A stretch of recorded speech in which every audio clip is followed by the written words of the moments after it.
everyone. It is Bisky. Give me 1 second just to get situated here.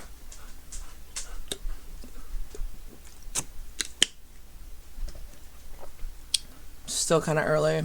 I know I'm actually on time, but I've been on time this whole week that I've been doing this. It's just I'm running a little behind with some stuff, so what?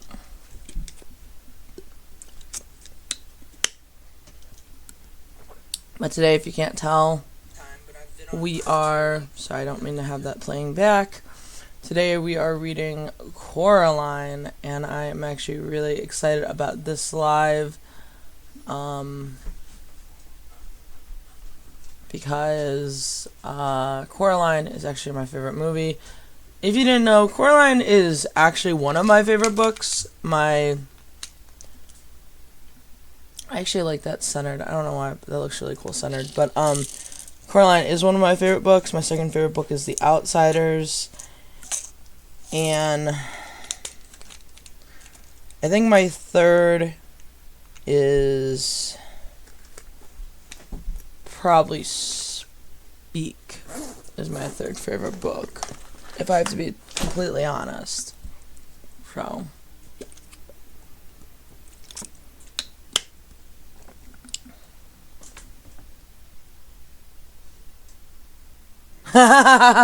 that's funny. Good morning, Raptor, by the way. So I'm about to play music. So tell me if it is too loud and that you can hear me. Actually, I can just test it myself. Good morning, Raptor, by the way. So I'm about to play music. So tell me if it is too loud. Actually, I can just test it myself. Yeah, so it's not too loud, I don't think. I don't think it's too loud, because I can hear myself quite well over the music, personally.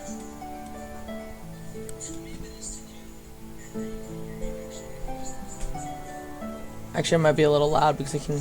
Yeah, so it's not too loud, I don't think it's too loud. Cool. Because I can hear myself quite well. Alright, so... here we go, and the book I'm actually holding in front of me is actually the same cover, same book as the one you're seeing on your screen. Because there's so many different versions of this book in terms of covers. Some look like the movie, some don't. And the one that I'm reading is the one we're seeing. So we are reading Coraline by Neil Gaiman.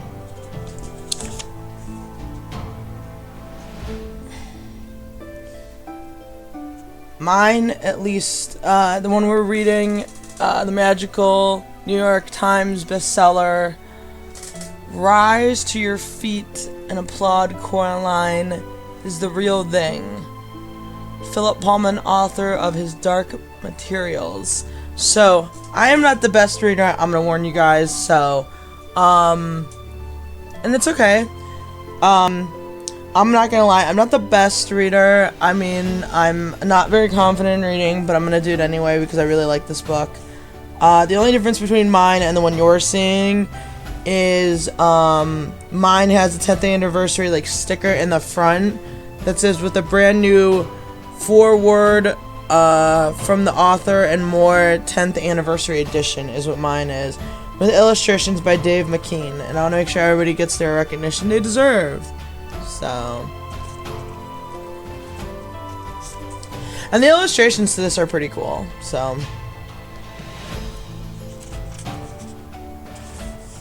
I started this for Holly and I finished it for Maddie. Coraline. Fairy tales are more than true, not because they tell us that dragons exist, but because they tell us that dragons can be beaten. G.K. Chesterton. Should turn the music down a bit.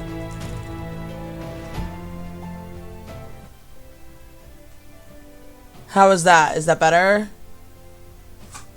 Before I start reading, because once I start reading, I'm not going to be looking at comments a ton. Actually, what I should do...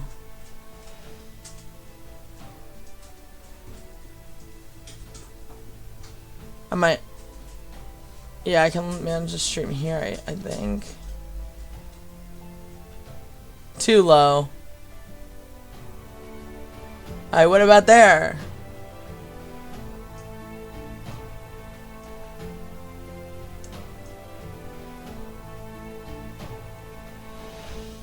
Oh my goodness gracious.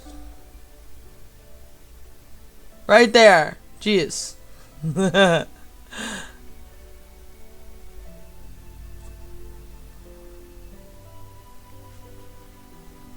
Is that better? Too medium.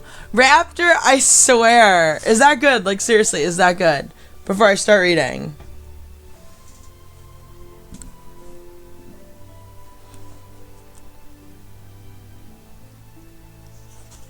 Too medium. I can't with that Raptor. Like, for real, I can't. That's pretty funny.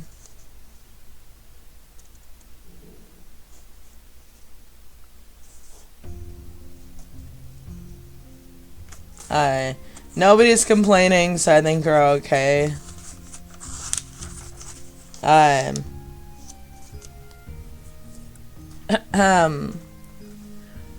Forward.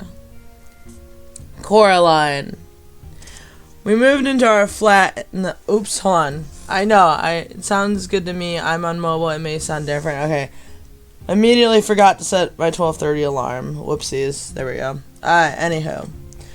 We moved into our little flat in Little Maid in the tiny Sussex town of Nutley, in the south of England, in 1987.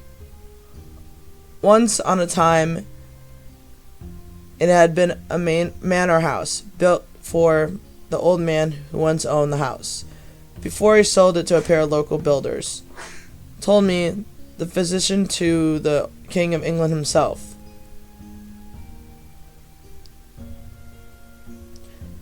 It had been a manor house, then it had been now converted into flats. How'd you hear yourself sneeze? How did you... What? Okay. It's fine. Flat number 4, where we lived, was a good place. If a little odd above us, a Greek family beneath us, a little old lady, half blind, who telephoned me whenever my little children moved, and tell me when she was non-certain what was happening upstairs. She thought that it must be elephants. I never internally certain how many flats there were in the house, nor how many of them were occupied. We had a hallway running the length of the flat, as big as any of the room. At the end of the hall hung a wardrobe door, as a mirror. When I started to write off a book for Holly, my 5-year-old daughter, and I set the house, it seemed easy. That way I would have to explain to her why anything was. I changed a couple of things, of course, swapped the positions of Holly's bedroom, the lounge. Then I took a close oak panel door, opened it to the brick wall. A sense of place from the drawing room to the house, and I grew up in. The fly needs to leave me alone. Raptor, your stupid flies are back. The house is big and old, and split into two just before we moved. We had the servants' quarters except for one room, the oak panel drawing room, only for the best, with the door at the end once for the family's entrance, and now led nowhere. It opened into a brick wall. I took that room and that door, along with the front room for the grandmother's house, only for the best, not for the family. Still life oil paintings of fruit off the walls, and I put them into the book I started writing. The book was called Coraline. I typed the name Coraline, and it all came out wrong. I looked at the word Coraline, and I knew someone's name. I wanted to know what happened to her. Holly likes scary stories. with witches and brave little ones. Those were the kind of stories she told me. So Holly's story was going to be scary. I wrote the opening and later I deleted it. This is the story of Coraline, who was small for her age and found herself in the darkest danger. Before it was all over, Coraline had seen what lay behind her mirrors and had close call with a bad hand, and had come face to face with the other mother, and had rescued her true parents from the fate worse than death, and triumphed against overwhelming odds. This is the story of Coraline, who lost her parents and found them again, and more or less escaped, more or less unscathed. I stopped writing Holly's book when we moved to America. I had been writing it in my own time. It didn't seem like I had any of my own time any longer. 6 years later, I picked it up and continued from the middle sentence I'd stopped in August 1992. It was, "Hello," said Coraline. "How did you get in?" said the cat. Didn't say anything. Coraline got out of bed. I started again because I didn't realize that if I didn't, my youngest daughter Maddie would be too old for it by the time I was done. I started it for Holly and I finished it for Maddie. Now I'd be living in a Gothic house in the middle of America, with a turret and unwrapped around porch with steps going up to it. It's a house built over 100 years ago by a German immigrant and a cartographer that somehow makes up maps. That's someone who makes up maps. And an artist, his son Henry, who's said to have been the first man to put an engine on the boat or on a bicycle, described as the greatest creative figure in history of racing cars. Now, I was writing Coraline again. I still had no time, so I would write 50 words a night in bed before I fell asleep. I'm on our cruise to raise money for the First Amendment. That's the one about freedom of speech. In the comics, I finished in a little cabin on the lake in the woods. Dave McKean, artist and friend, took photographs of little men, which he then played with the make of the house on the back of the cover of Coraline. When Henry Selick made the stop-motion animation film of Coraline, he invited me to the studio. There were a lot of sets there, each behind a black curtain. Henry proudly showed me the house that Coraline lived in the film. She moved from somewhere in England to Oregon. Now the house was called the Pink Palace. "That's my house," I told Henry. And it was. Henry Selick's Pink Palace was the house I lived in now. Turret and porch and all. None of us are quite sure how that happened, but it seemed strange, approved appropriate for the book, and it was started just for one daughter in the house and finished for another in another house. The book was published in 2002, and people liked it. It won awards. More importantly than that, it worked, and at least for some people. I'd wanted to write a story for my daughters that told that something I'd wished that I'd known when I was a boy, that being brave didn't mean you weren't scared. Being brave, that meant you were scared, really scared, badly scared, and you were doing the right thing anyway. So now, 10 years later, I started running into a woman telling me that Coraline got them through the hard times in their lives. And when they were scared, though, Coraline, and they did the right thing. Anyway, more than anything, that makes this worthwhile. Neil Gaiman, December 5th, 2011. So, I was a junior in high school, apparently, when this book came out. So that gives you an idea how I read. That's actually why I read that. I kind of forgot that's how the book started. So that's pretty much how I read. I'm also dyslexic, and I'm saying this now because that's kind of how I read. My brain just works that way. So if, and I'm, like I said, it's hard for me to read, but I'll get it out there. So if you guys are ready for the Book of Coraline, here we go. Let me get some water really quick, because this definitely is...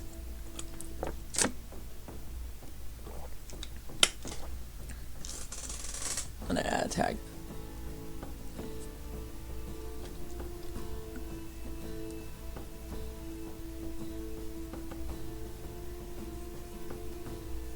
Alright.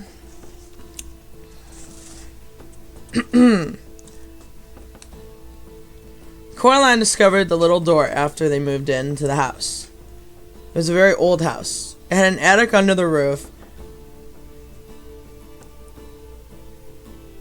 and a cellar under the ground and an overgrown garden with huge old trees in it. Coraline's family didn't own any of the house. It was too big for that. Instead, they owned part of it. There were other people who lived in the house. Miss Spink, Miss Forcible, they lived in the flat below Coraline's on the ground. They were both old, round. They lived in the flat with a number of aging Highland Terriers who had names like Hamish, Andrew, and Jock. Once upon a time, Miss Spink and Miss Forcible had been actresses, as Miss Spink told Coraline the first time she met her.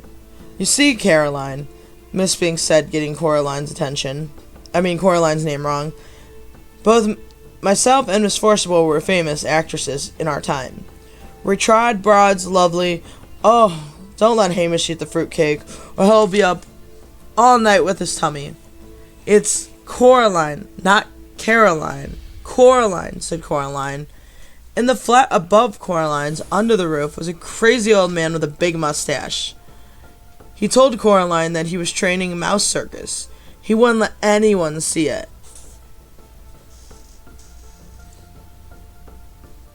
Thank you. One day, little Caroline, when they're all ready, everyone, the whole world will see their wonders of my mouse circus. You ask me why you cannot see it now? Is that what you ask me? No, said Coraline quietly. I asked you not to call me Caroline. It's Coraline. The reason you cannot see my mouse circus, said the man upstairs. It's the mice. They are not ready yet. They are not rehearsed. Also, they refuse to play the songs I have written them. All the songs I have written the mouse go oomfa oomfa, but the little white mice, they only play toot toot toot like that. I am thinking of trying them on different types of cheese. Coraline didn't think that they were really a little mouse circus. She thought the old man was probably making it up.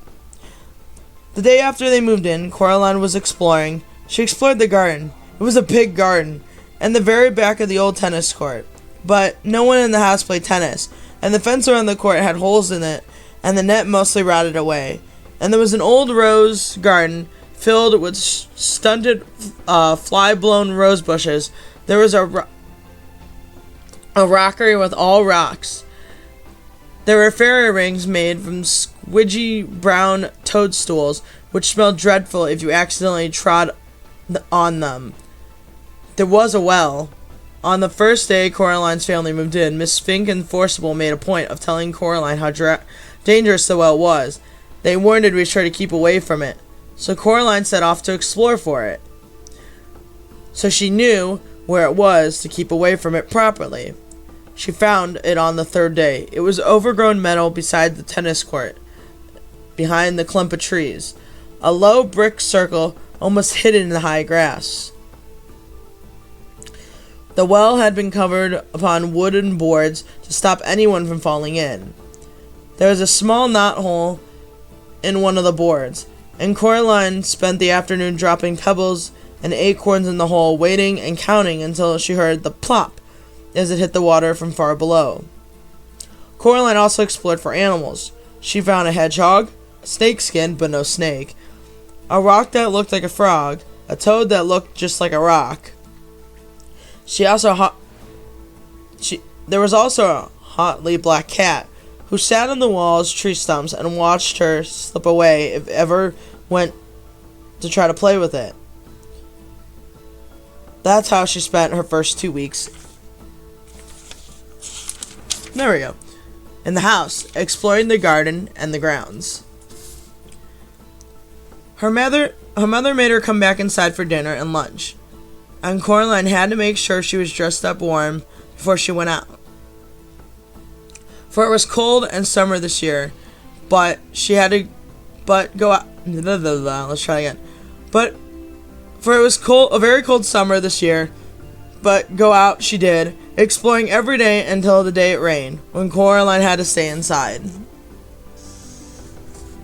Hi, Abe. It's okay, that's okay. I'm just glad you're here saying hi.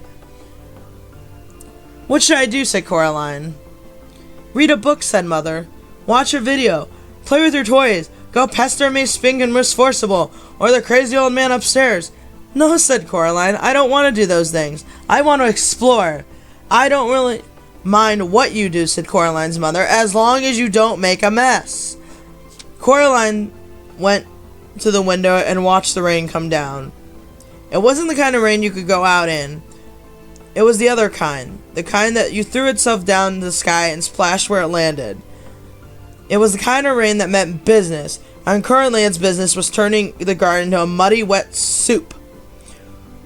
Coraline watched all the videos. She was bored, her toys, and read all her books.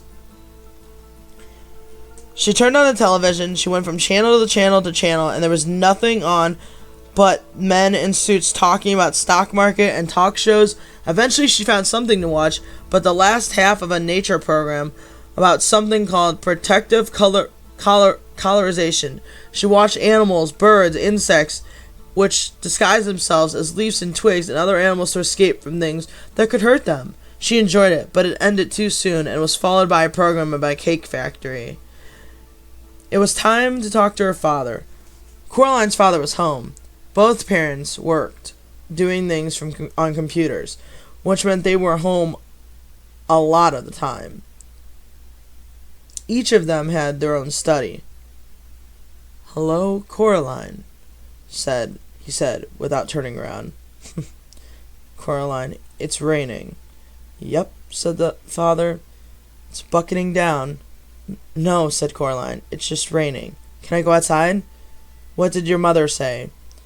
"She says, 'You're not going out in that weather, Coraline Jones.'"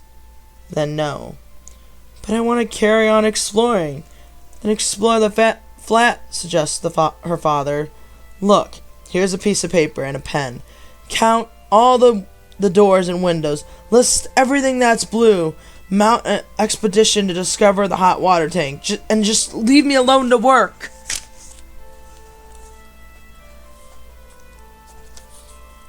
"Can I go into the drawing room?" The drawing room is where the Joneses kept the expensive and uncomfortable furniture.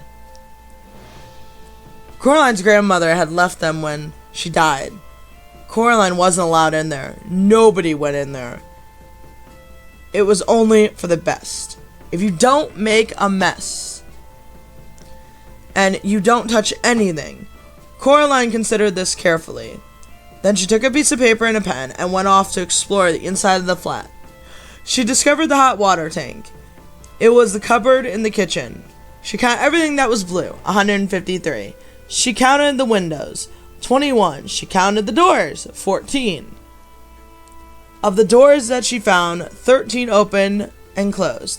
The big carved fly go away. Carved wooden door, far corner drawing room was locked. She said, "Where does this door go to?" "Nowhere, dear." "It has to go somewhere." Her mother shook her head. "Look," she told Coraline. She looked up a string of keys on the top of the kitchen door frame. She sorted through them very carefully, selected the oldest, biggest, blackest, rustiest key, and went to the drawing room. She unlocked the door with the key. The door swung open. Her mother was right. The key didn't go anywhere. It opened to a brick wall. "When this place was just one house," said Coraline's mother, "the door went somewhere. When they turned the house into flats, they simply bricked it up. The house is an empty flat on the other side of the house. That's one side, the one side that's still for sale." She shut the door and put the string of keys back on top of the kitchen door frame. "You didn't lock it." Her mother shrugged. "Why should I lock it?" she asked. "It doesn't go anywhere." Coraline didn't say anything. It was nearly dark outside, and the rain was still coming down, pattering against the window, blurring the lights of the cars in the street outside. Coraline's father stopped working and made them all dinner. Coraline was disgusted. "Daddy," she said, "you made a recipe again? It's a leek and potato stew with tarragon garnish and melted Gruyere cheese," he admitted. Coraline sighed. Then she went to the freezer and got some microwave chips and a microwave mini pizza. "You know I don't like recipes," she told her father, while her dinner went around and around and a little red numbers on the microwave counted down to 0. "If you tried it, maybe you like it," said Coraline's father, and shook her head. The night Coraline stayed awake in her bed, the rain stopped, and she was asleep when something went t-t-t-t-t. She sat up in bed. She went "Creak." Hold on, sorry. "Yes? Go. Out.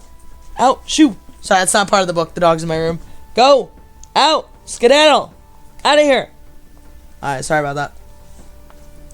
Coraline got out of bed and looked down the hall, but saw nothing strange. She walked down the hall from her parents' bedroom. Dog, get out of here. Sorry. From her parents' bedroom came a loud snoring. That was her father, and an occasional sleep muttering.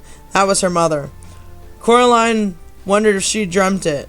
Whatever it was, something moved. It was little more than a shadow. It scuttled down the darkened hall fast, like a little patch of light. She hoped it wasn't a spider. Spiders made Coraline intensely uncomfortable. The black shape went down the drawing room. Coraline followed it a little nervously. The room was dark. The only light came from the dark hallway, and Coraline, who was standing in the doorway, cast a huge, disoriented shadow into the drawing room carpet. She looked like a thin, giant woman. Coraline wondered whether or not she ought to turn the light on, when she saw a black-shaped edge slowly from beneath the sofa. It paused, then dashed slightly across the carpet, toward the farthest corner of the room. There was no furniture in that corner of the room. Coraline turned the light on. There was nothing in the corner, nothing but an old door that opened on the brick wall. She was sure that her mother had shut the door, but now, ever so slightly, it was opened. Just a crack. Coraline opened it. Coraline went over and looked in. There was nothing there, just a wall, built over red bricks. Coraline closed the wooden door, turned out a light, went to bed. She dreamed of black shapes that slid from place to place, avoiding the light, until they were all gathered together under the moon. Little black shapes with little red eyes and sharp yellow teeth. They started to sing, "We are small, we are many, we are small, we were here before you rose, we will hear when you fall." Their voices were high and whispering slightly and whiny. They made Coraline feel uncomfortable. Then Coraline dreamed a few commercials, and after she dreamed of nothing at all.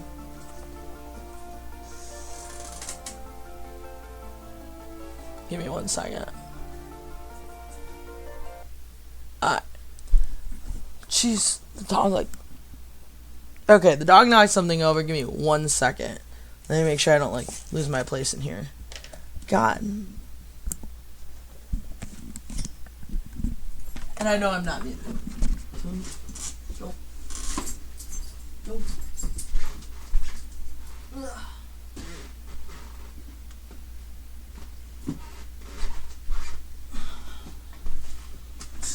Okay.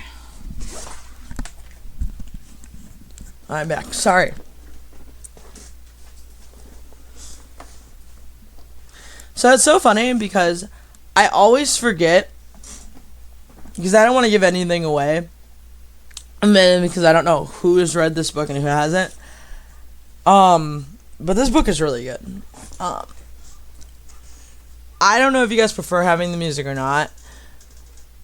And I don't know how loud the music is, but the music's like throwing me off. And I don't know why the music's throwing me off. The music's throwing me off. Music's throwing me off a little bit. I don't know why. But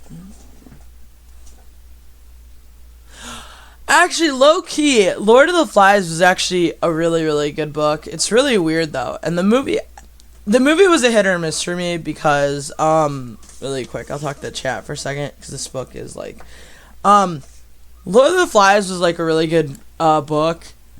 The movie could have been better, at least for me. Where's your conch? Magic conch. Can I have something to eat? Can I have something to eat? Can I have something to eat? Yeah, it's at least for my school we had to read it and they made us watch it. But I don't know. Maybe I'll read it. I don't know. I don't even know how long that book is. If it was I think it might be too long. I don't know. The book might be too long for me to read it. Or I would. I don't own it though, to be fair. I would have to actually buy that one. Because I would have to do what I'm doing now is physically have the book at hand. Because for, copyright reasons. And I'm almost positive that's not a book I own. Unless I magically own that book on my shelf. Which I would have to go look. And I just opened up my office. So I don't know. So, okay. Like every chapter, because these chapters are like super duper long. Well, at least they feel long to me, because I'm the one reading them. I'll take a break and, like, talk to you guys, because, like, I can't do that during, like, in between chapters, because, like, like, it's just, I don't want to, like, ruin the moment, so. Alright, here we go. How'd our raptor behave? That's all I gotta say.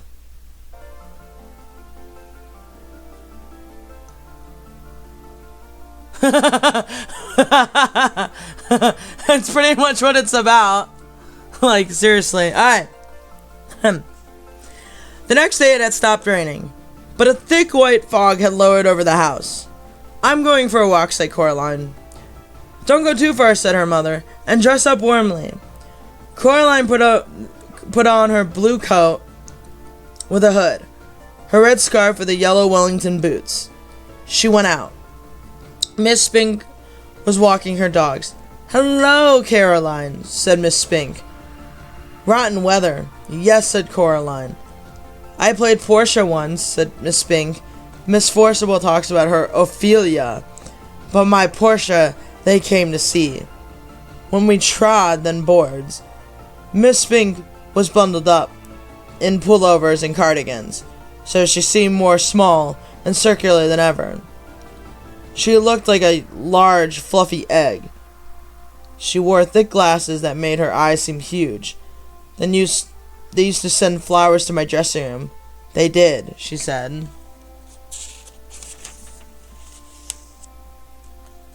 Who did, said Coraline. Miss Spink looked around cautiously, looked over at first one shoulder, then the other, peering into mist through someone might be listening. Men, she whispered, then tugged the dogs to heel and waddled off toward the house. Coraline continued her walk. She was 3/4 of the way to the house when she saw Miss Forcible standing at the door of the flat. She shouted at Miss Spink. Have you seen Miss Spink, Caroline? Coraline said. Coraline told her that she had said Miss Spink was walking the dogs. I do hope she doesn't get lost. I'll bring her shingles if she does. You'll see. Miss Forcible, you'll have to be an explorer to find her way home in this fog. I'm an explorer, said Coraline. Of course you are lovely, Miss Forcible said. Don't get lost now. Coraline continued walking through the gardens in the mist, gray mist. She always kept in sight of the house. After about 10 minutes of walking, she found herself back where she started. The hair over her eyes was limp and wet, and her face felt damp. Ahoy, Caroline, said the crazy old man upstairs. Oh, hello, said Coraline. She could hardly see the old man in the mist. He walked down the steps and outside the house that led up past Coraline's front door to door of his flat. He walked down very slowly. Coraline waited at the bottom of the stairs. "The mice do not like the mist," he told her. "It makes their whiskers droop." "I do not like the mist either," admitted Coraline. The old man leaned down, so close to the bottoms of his mustache tickled Coraline's ears. "The mice have a message for you," he whispered. Coraline didn't know what to say. "The message is, don't go through little door." He paused. "Does that mean anything to you?" "No," Coraline said. The man shrugged. "They are funny, the mice. They get things wrong. They got your name wrong, too. They kept saying Coraline, not Caroline. Not Caroline at all." He picked up a milk bottle from the bottom of the stairs and started back up to the attic flat. Coraline Coraline went indoors. Her mother was working in her study. Her mother's study smelled of flowers. "What shall I do?" asked Coraline. "When do you go back to school?" asked her mother. "Next week." Coraline, I suppose I shall get you new school clothes. Remind me, dear, or else I'll forget. And went back upstairs to typing computer screen. "What shall I do?" repeat Coraline. "Draw something." Her mother passed her a sheet of paper and a ballpoint pen. Coraline tried drawing the mist. After 10 minutes of drawing, she had a white sheet of paper with mist. And what it is, it's a white piece of paper with mist, M-I-S-T, but it's all like in a weird diagonal type line. And that's how it's written in the book, so it's really cool. Written in the one corner and slightly wiggly letters. She grunted and passed it to her mother. Very modern, dear," said Coraline's mother. Coraline crept in the drawing room and tried to open the little door in the corner. It was locked once more. She supposed her mother must have locked it again. She shrugged. Coraline went to see her father.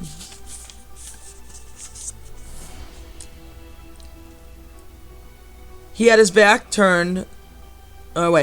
He had his back to the door as he typed. "Go away," he said cheerfully as she walked in. "I'm bored," she said.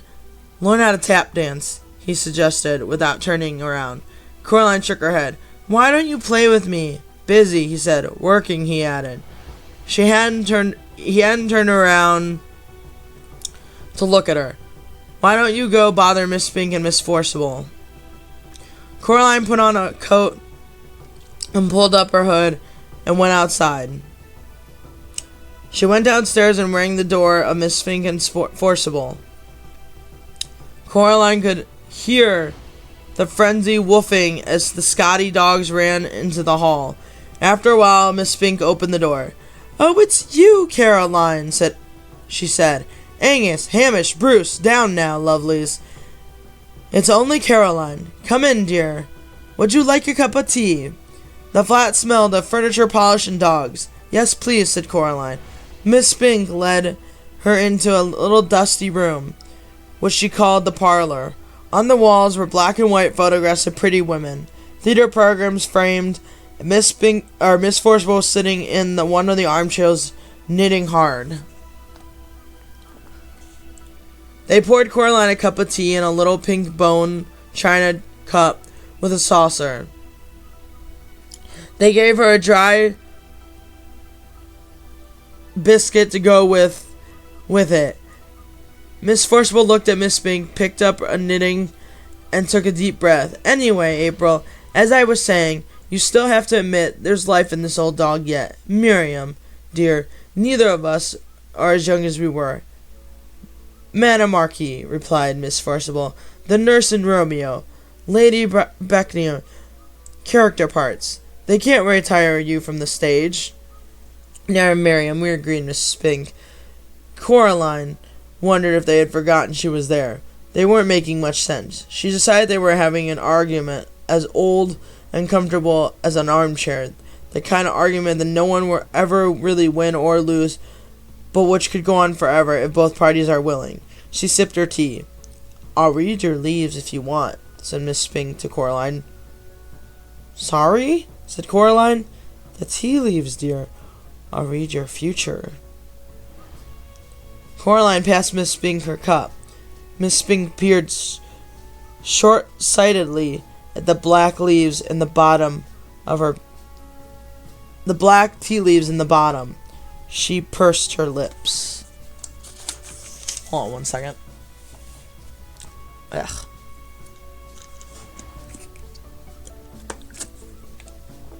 Blah. Sorry about that. "You know, Caroline," she said, after a while, "you are in terrible danger." Miss Forcible snorted and put down her knitting. "Don't be silly, April. Stop scaring the girl. Your eyes are going. Pass that cup, child." Coraline carried the cup over to Miss Forcible. Miss Forcible looked at it carefully, shook her head, and looked at it again. "Oh, dear. You're right, April. She is in danger. See, Miriam," said Miss Spink triumphantly, "my eyes are as good as they ever were." "What am I in danger from?" asked Coraline. Miss Spink and Forcible stared at her blankly. "It didn't say," said Miss Spink. "Tea leaves aren't reliable for that kind of thing. Not really. They're good for general, but not for specifics." "What should I do?" asked Coraline, who was slightly alarmed by this. "Don't wear green in your dressing room," suggested Miss Spink. "Or mention the Scottish play," added Miss Forcible. Coraline wondered why so few adults she had ever met made any sense. She sometimes wondered who they thought they were talking to. "And be very, very careful," said Miss Spink. She got up from the armchair and went over to the fireplace. On the mantelpiece was a small jar. Miss Spink took off the top of the jar and began to pull things off of it. There was a tiny china duck, a thimble, and strange little brass coin, 2 paper clips, and a stone with a hole in it. She passed it to Coraline. "The stone with a black hole in it. What is this for?" said Coraline. The hole went all the way through in the middle of the stone. She held it up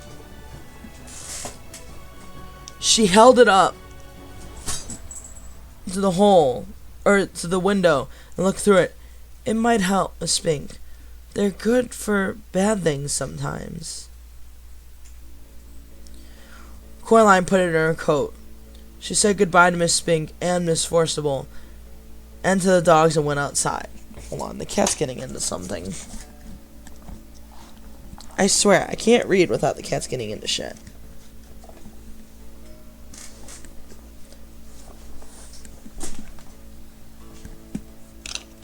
Okay. We're good. Sorry about that.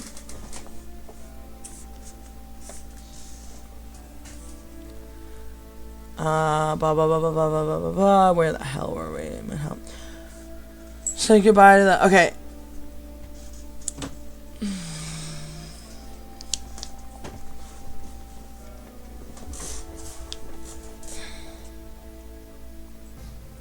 The mist hung like the blindness around the house.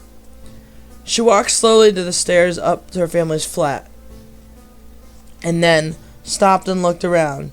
In the mist, it was like a ghost world. In danger, thought Coraline herself. It sounded exciting.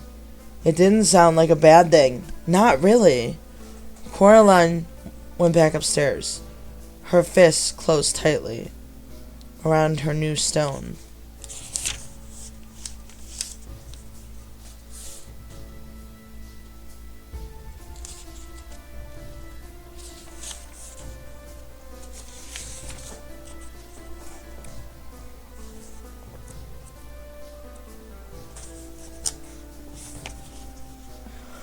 The next day, the sun shone, and Coraline's mother took her to the nearest large town to buy clothes for school. They dropped her father off at the railroad station. He was going to London for the day to see some people. Coraline waved to him goodbye. They went to the department store to buy school clothes. Coraline saw the day-glow green gloves. She liked them a lot.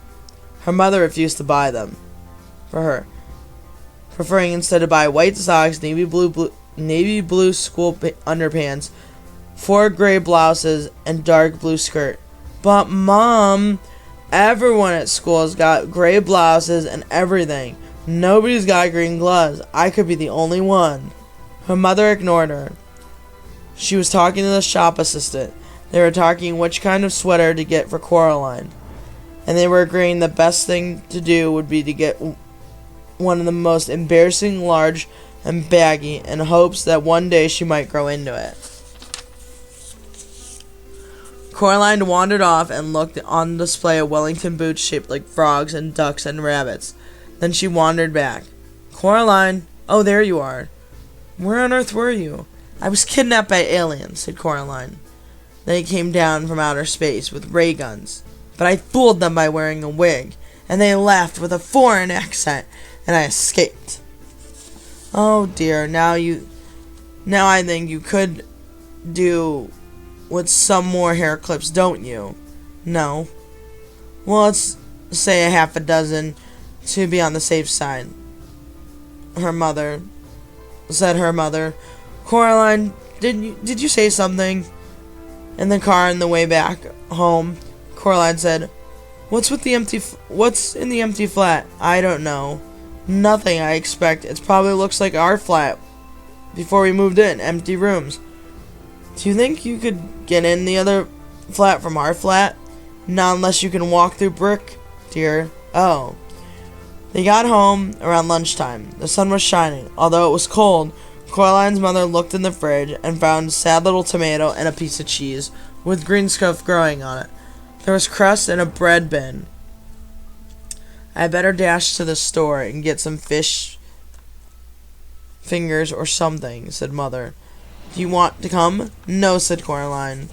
Suit yourself, she said, then came back, got her purse and car keys and went out again. Coraline was bored. She flipped through a book, and her mother was reading about naive people in distant country, and how every day they would take pieces of white silk and draw on them in wax, and dip them in silk dye, and then draw more in wax, dye them some more, and boil them in wax in and out hot water, and finally throw a non-beautiful cloths on fire and burn them into ashes. It seemed particularly pointless to Coraline, but she hoped that the people enjoyed it. She still was bored, and her mother wasn't home yet. Coraline got a chair and pushed it over to the kitchen door. She climbed onto the chair and reached up. She got down, then got a broom from the broom cupboard, and she climbed back on the chair, reached up into the broom. Chink! She climbed down from the chair and picked it up. She smiled triumphantly. She leaned onto the broom against the wall, went to the drawing room. The family did not use the drawing room. They inherited the furniture from Coraline's grandmother, along with the wooden coffee table, a side table, a heavy glass ashtray, the oil paintings of the bowl of fruit. Coraline never worked out why anyone would want to paint a bowl of fruit, other than the room was empty. There were no knickknacks on the masterpiece, no statues of clocks, nothing that made it feel uncomfortable or lived in. The black key felt colder than any of others. She pushed it in the keyhole. It turned smoothly with a satisfying clunk. Coraline stopped and listened. Hold on. Hold on. Hold on 1 second.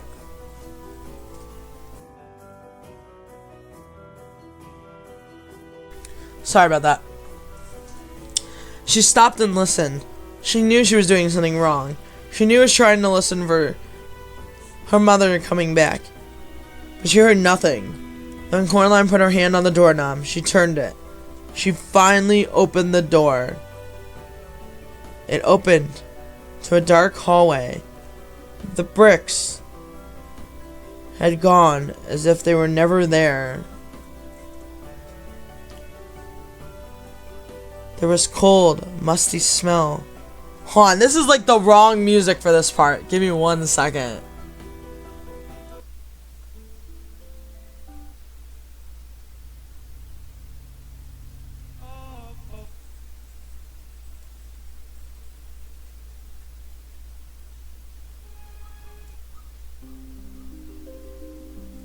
This is like, okay. There's a cold, musty smell coming to the door. It smelled like something very old, something very slow. Coraline went through the door. She wondered what in the empty flat would be like. That was there where the corridor led. Coraline walked down the corridor uneasily. There was something very familiar about it. The carpet beneath her feet was the same carpet they had in her flat. The wallpaper was the same wallpaper that they had. The picture hanging in her hall was the same that they had hanging in their hallway at home. She knew where she was. She was in her own home. She hadn't left. She shook her head confused. She stared at her picture hanging on the wall. No, it wasn't the exact same.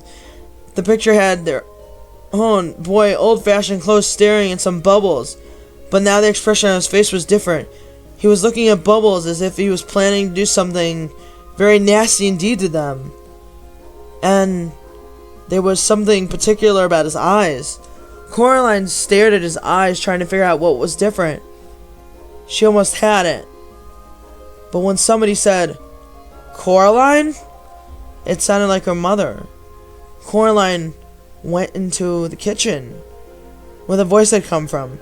A woman stood in the kitchen with her back to Coraline. She looked like Coraline's mother, only her skin was white as paper. She was taller and thinner. Her fingers were long, and they never stopped moving. And she had dark red fingernails. They were curved and sharp. "Coraline," said the woman, "is that you?" And they turned around. Her eyes big and black buttons. "Lunchtime, Coraline," said the woman. "Who are you?" said Coraline. "I'm your other mother," said Coraline. "Go tell your other father lunch is ready." She opened the door to the oven. Suddenly Coraline realized how hungry she was. It smelled wonderful. "Well, go on." Coraline went down the hall to where her other... Hold on. Cat! Cat! Hey! Hey! To where their other father's study was. She opened it. There was a man sitting there at the keyboard with his back turned. "Hello," said Coraline. I mean, she said, "Lunch is ready." The man turned around. His eyes were buttons, big and black and shiny. "Hello, Coraline," he said. "I'm starving." He got up and went with her to the kitchen. They sat at a big kitchen table. Coraline and the other mother brought them lunch. A huge gold brown roasted chicken, fried potatoes, and green peas. Coraline shoveled into the food into her mouth, and it tasted wonderful. "We've been waiting for you for a long time," she said. Coraline's other father. "For me?" "Yes," said the other mother. "It wasn't the same without you, but we knew you would arrive one day, and we could be a proper family. When you like..." Today we're going to learn how to add this scrolling animation to your website and... Don't need that. Okay.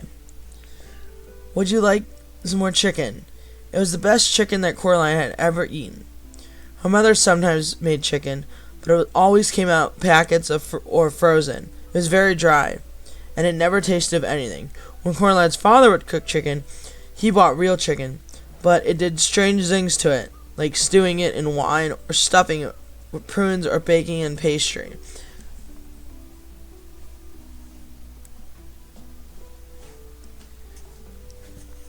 And Coraline would always refuse to touch it or it on principle. She took some more chicken. I didn't know I had another mother, Coraline said cautiously.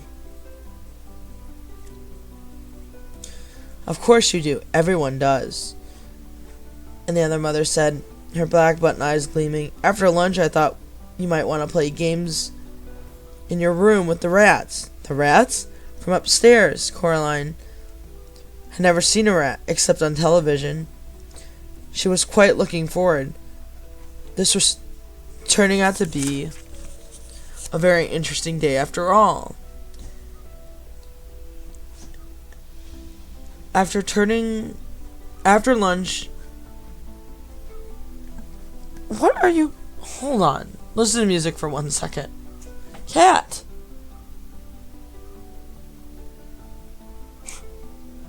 Cat's like scratching my bed for some reason. It's really weird. Okay.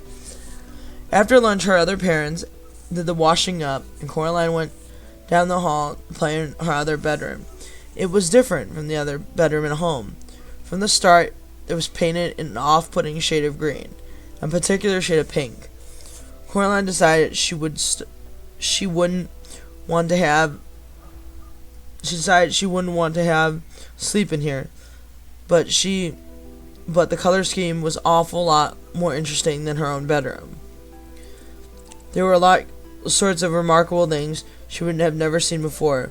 Wind-up angels that fluttered around her bedroom like startling sparrows, books with pictures that whirred and crawled, shimmered, little dinosaur skulls that chattered with their teeth as she passed, a whole toy box filled with wonderful toys.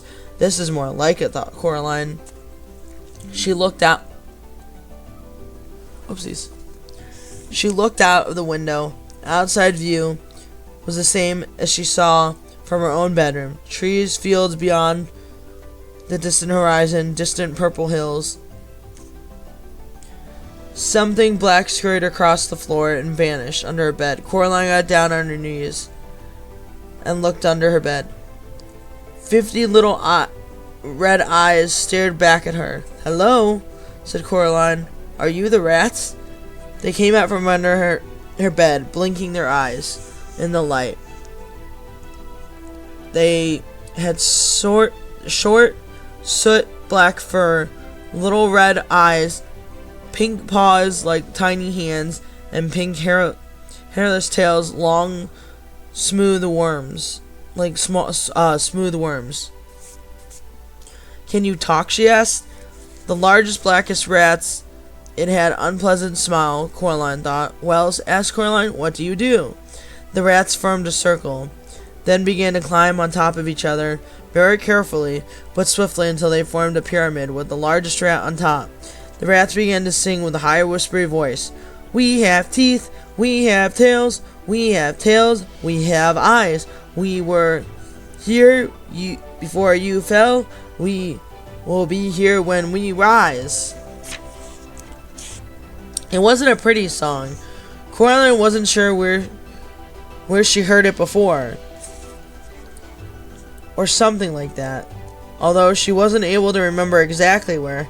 Then the pyramid fell apart, and the rats scampered fast, and the black toward the door. The crazy old man upstairs was standing in the doorway, holding a tall black hat in his hands. The rats scampered up, burrowing in the pockets in his shirt and trousers and down his neck. The largest rat climbed into his hat on the man's shoulders, swung up long mustache past the big black button eyes onto the top of the man's head. In seconds, the old evidence that the rats were there on the restless lumps under the man's clothes forever sliding from place to place across him. And there was still the largest rat, who stared down with his glittery red eyes at Coraline from the man's head. The old man put his hat on, and the last rat was gone. "Hello, Coraline," said the other man's upstairs. "I heard you were here. It is time for the rats to have their dinner. You can come up with me if you like, and watch them feed." There was something hungry in the man's button eyes that made Coraline feel uncomfortable. "No, thank you," she said. "I'm going to explore." The old man nodded very slowly. Coraline, you could hear the rats whispering to each other, although she could not tell what they were saying. She was not certain, but she wanted to know what they were saying. Her other parents stood in the kitchen doorway as she walked down to the corridor, smiling identical smiles, waving slowly. "Have a nice time outside," said the other mother. "We'll just wait here for you to come back," said the other father. When Coraline got to the other door, she turned back, looked at them. They were watching her and waving. Coraline walked outside and down the steps. So what do you guys think so far? Because, I mean, this is a good book. We are on page 33. So, I mean, like I said, really, really good book. I'm not going to obviously give away, because the book, I will say the book and the movie are different. I'm not going to say in what ways, but the book and the movie are different. It is crazy to me because I know the difference of the book and movie, and so to me, I'm playing in my head how I know the difference of the book and movie, so to me it's just interesting. So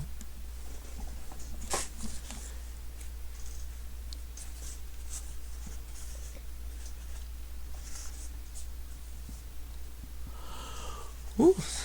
I think I ate one of your flies again, Raptor, like halfway through that. Ugh. Blech. That was not the kind of protein I wanted.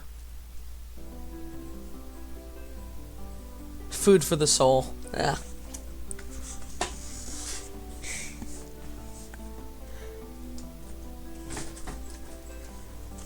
The house looked exactly the same from the other side, outside, or almost exactly the same.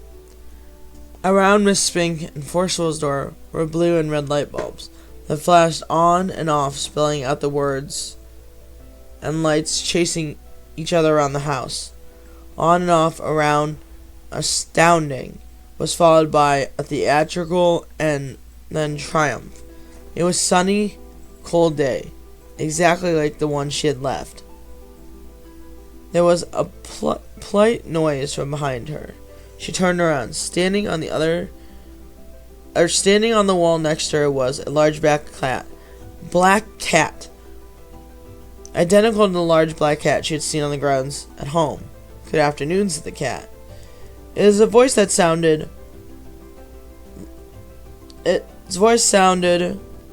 like the voice at the back of Coraline's head. The voice she thought words, but a man's voice, not a girl's. "Hello," said Coraline. "I saw a cat like you in the garden at home. You must be the other cat." Okay, so I'm sorry. This is where I'm going to break down and say,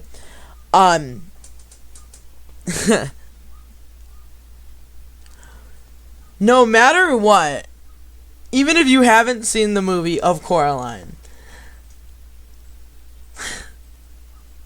Keith David's will always be the cat. And this will always be Keith David's voice of the other cat shook its head. No. It said, "I'm not the other anything. I'm me." That is literally in the book. That is literally Keith David. That will always be Keith David. You can clip this all you want, because that will always be Keith David, no matter what. And that is the only spoiler I will ever give, is that Keith David, that will always be your voice forever and always. Anyway, let's continue. It tipped its head to one side. Green eyes glittered. You people are all spread over the place. Cats, on the other hand, keep to ourselves, if you see what I mean. I suppose, but if you're the same cat that I saw at home, how can you talk? Cats don't have shoulders, not like people. But the cat shrugged. In one smooth movement that it started at the tip of its tail, it ended in a rise movement in its whiskers. I can talk. Cats don't talk at home. No, said the cat. No, said Coraline. The cat leaped smoothly from the wall to the grass near Coraline's feet. It startled up at her. Well, you're the expert at these things, said the cat. After all, what do I know? I'm only a cat. It began to walk away. Come back, please, said Coraline. Please, I'm sorry. I really am. The cat stopped walking and began to wash itself thoroughly, apparently unaware of Coraline's existence. We could be friends, you know, said Coraline. We could be rare specimens of exotic breed of African dancing elephants, said the cat. But we are not. At least, it added cattily, after darting a brief look at Coraline. I am not. Coraline sighed. Please, what's your name? Coraline asked the cat. Look, I'm Coraline, okay? The cat yawned, slowly, carefully revealing a mouth, a tongue, astonishing pinkness. Cats don't have names, it said. No, Coraline? No, said the cat. Now, you people have names. That's because you people don't know who you are. We know who we are, so we don't need names. Sorry, I had to. That's so funny. So, there's something intriguingly self-centered about the cat. Coraline decided, as if it were an option, the only thing in the world or place that could possibly be of any importance. Half of her wanted to be very rude to it. The other half wanted to be polite. A polite half won. Please, what is this place? The cat glanced around briefly. It's here, said the cat. I can see that. Well, how did I get here? Like you did. I walked, said the cat. Like this. Coraline watched as the cat walked slowly across the lawn. It walked behind a tree, but didn't come out on the other side. Coraline went over to the tree and looked. Behind, the cat was gone. She walked back towards the house. There was another polite noise behind her, and it was the cat. Bye-bye, bye-bye, it said. It was sensible of her to bring protection. I'd hang on to that if I were you. Protection? That's what I said, said the cat. And anyway, it paused. It stared intently at something that wasn't there. And then it went down low. It crouched, moved slowly forward, 2, 3 steps. It seemed to be stalking an invisible mouse. It abruptly turned its tail and dashed for something in the woods. It vanished among the trees. The fly that Bisky almost ate because Raptor sent it to me. Coraline wondered what the cat meant. She also wondered whether cats could all talk where she had come from, or they just chose not to. Or whether they could all talk whether here was. She walked down the brick steps to Spink and Forcible's door. The blue lights flashed on and off. The door was just open slightly. She knocked on it, but her first knock made the door swing open, and Coraline went in.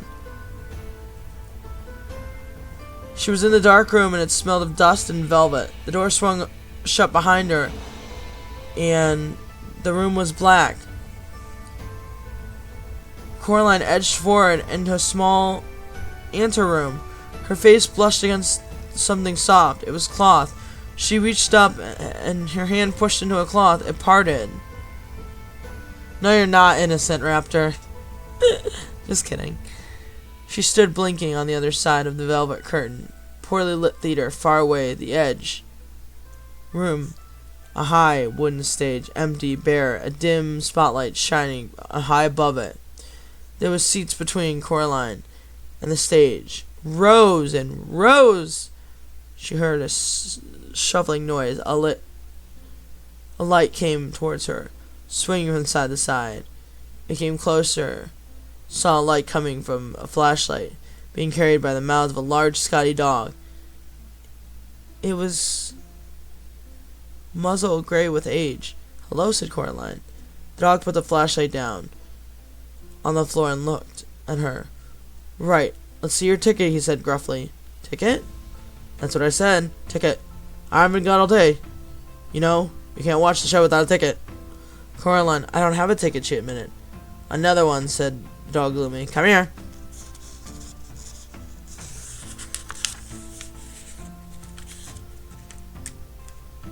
Ah, my pages are sticking on.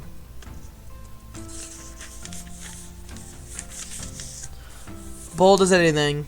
"Where's your ticket?" "Haven't got one, I don't know." It shook its head, then shrugged. "Come on, then."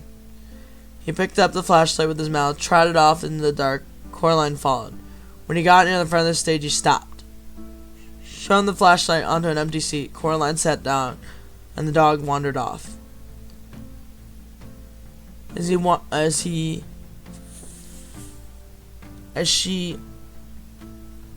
Why did English just escape me for a second? As her eyes got used to the darkness, she realized that all the inhabitants of the seats were also dogs.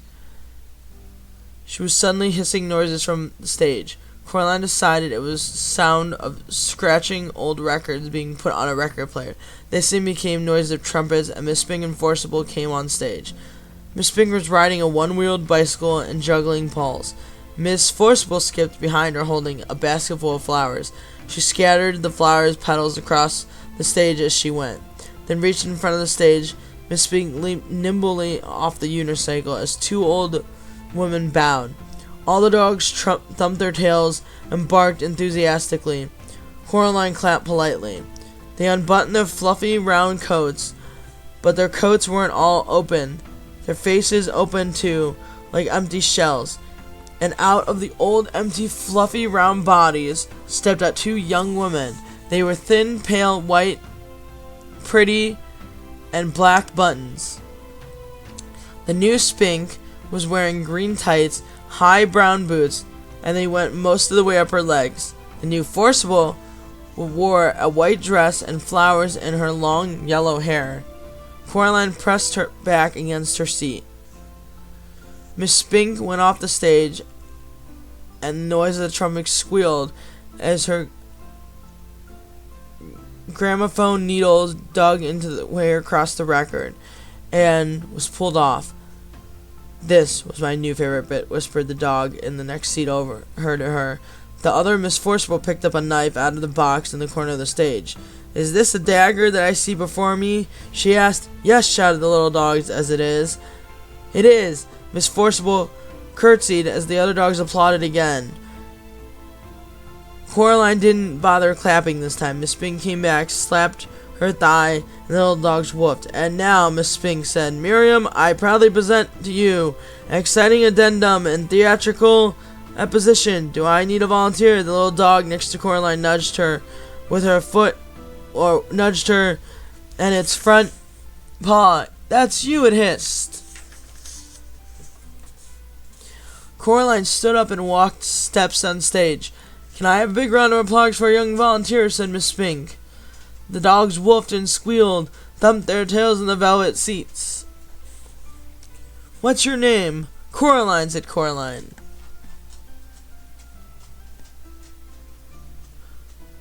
"And we don't know each other, do we?" Coraline looked at the thin young woman with black button eyes and shook her head slowly. Now, said the other, Miss Spink, stand over there. YouTube Premium is ad-free YouTube and ad-free videos on the YouTube Oh, Kids dear. app. Try 1 month free. Hold on. There we go.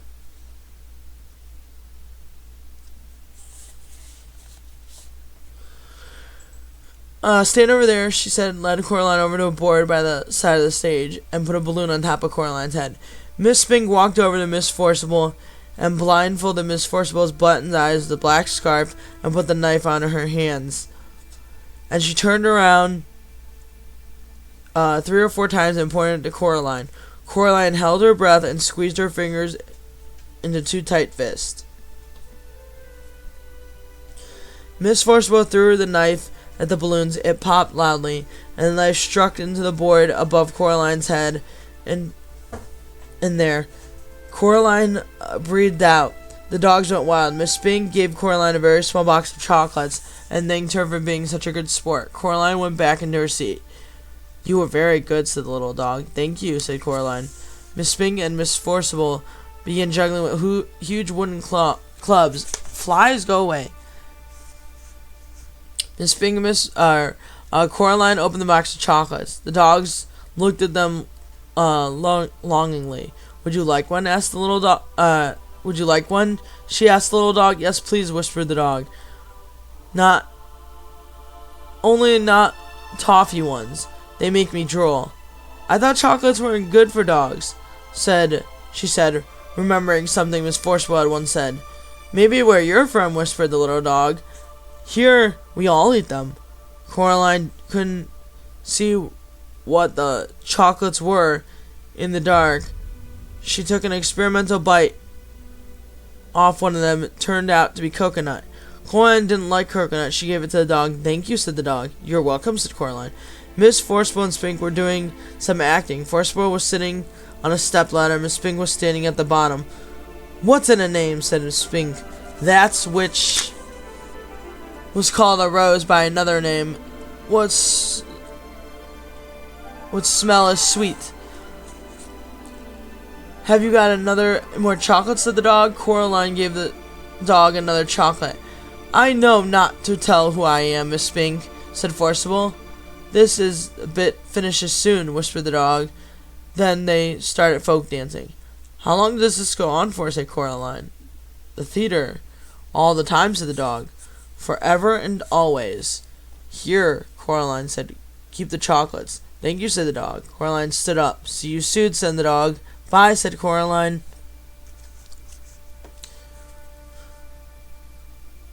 She walked out of the theater and back to the garden. She had to blink her eyes into the daylight. Her other parents were waiting for her in the garden, side by side. They were smiling. Did you have a nice time? Said her other mother. It was very interesting, said Coraline.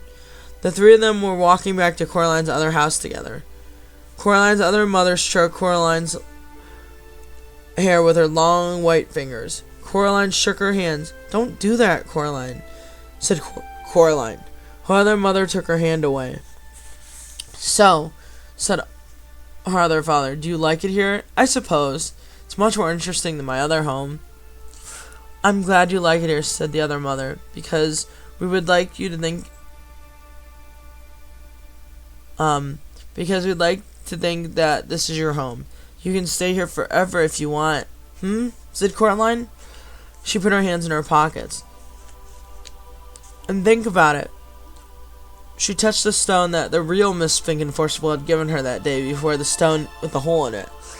If you want to stay here forever, said the other father, there's only one little thing you have to do, and you can stay here forever and always. They went into the kitchen. On the plate of china on the kitchen table was a spool of black cotton and a long silver needle, and beside them 2 black buttons. I don't think so, said Coraline. Oh, but if you want to, said the other mother, we want you to stay. It's just one little thing. It won't hurt, said the other father. Coraline knew what the grown-ups told you something wouldn't hurt. It always did. She shook her head. Her other mother smiled brightly, and her hair on her head drifted like plants under the sea. We only want what's best for you. She put her hand on Coraline's shoulder. Coraline backed away. I'm going, now, said Coraline. She put her hands in her pockets, her fingers crossed around the stone with the hole in it. Her other mother hand scuttled off Coraline's shoulder like a frightened spider. If that's what you want. Yes, said Coraline. We'll see you soon, said the other father, when you come back. Said Coraline, and we'll be here and we'll be together as one big family, said the other mother, forever and always. Coraline backed away. She turned and hurried into the drawing room and pulled open the door into the corner. There was no brick wall there, just darkness, a night, black underground darkness, as it seemed if things were in it might be moving. Coraline hesitated. She turned back. Her other mother and other father were walking toward her, holding hands. They were looking. Black buttons. At least, that's what she thought. They were looking at her. She couldn't be sure. Her other mother reached out, her free hand beckoning gently. Come back soon, although she thought nothing out loud. Coraline took a deep breath, stepped into the darkness, where strange voices whispered winds. She became certain that there was something in the dark behind her, something very old and very slow. Her heart beat so hard and so loud. She scared. Her heart burst outside of her chest. She closed her eyes against the dark. Eventually, she bumped into something. Opened, startled. She bumped into the armchair in the drawing room. She opened the doorway behind, blocked by rough red bricks. She was home. Woo! Well, that was interesting. Alright, we're gonna take a break for a second. We're gonna pause the music.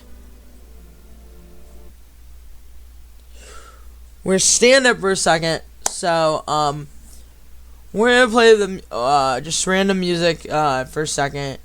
I'm gonna go take a really quick bathroom break. And I will be back in a momento.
Yeah.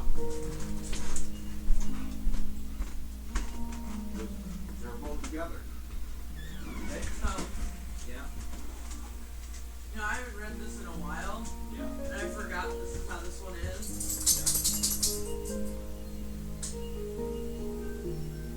Yeah. I did.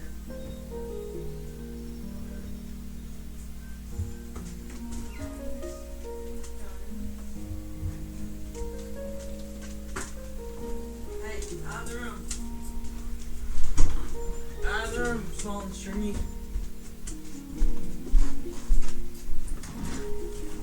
Come on, guys, come on. Alright. Hey, I'm back. Just give me like 2 seconds. I hope you guys are enjoying the book, because I am very much enjoying reading it to you guys. This is such a good book. I hope you understand why it is one of my favorite books, because it is one of my favorite books, personally. So...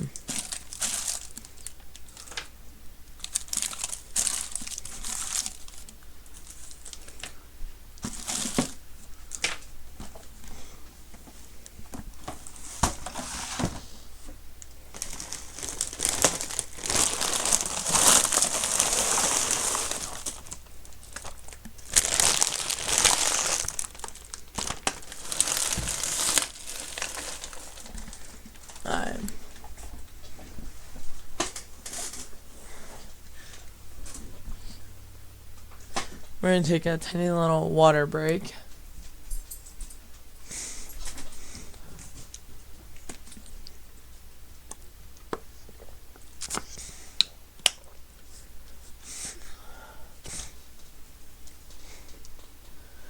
Whew.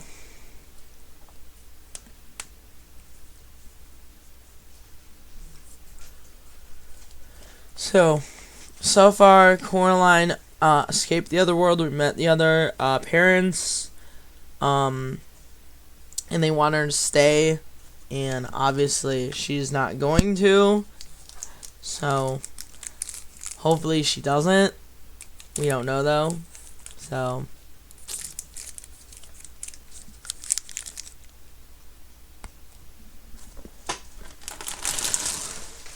You have to stay tuned and find out.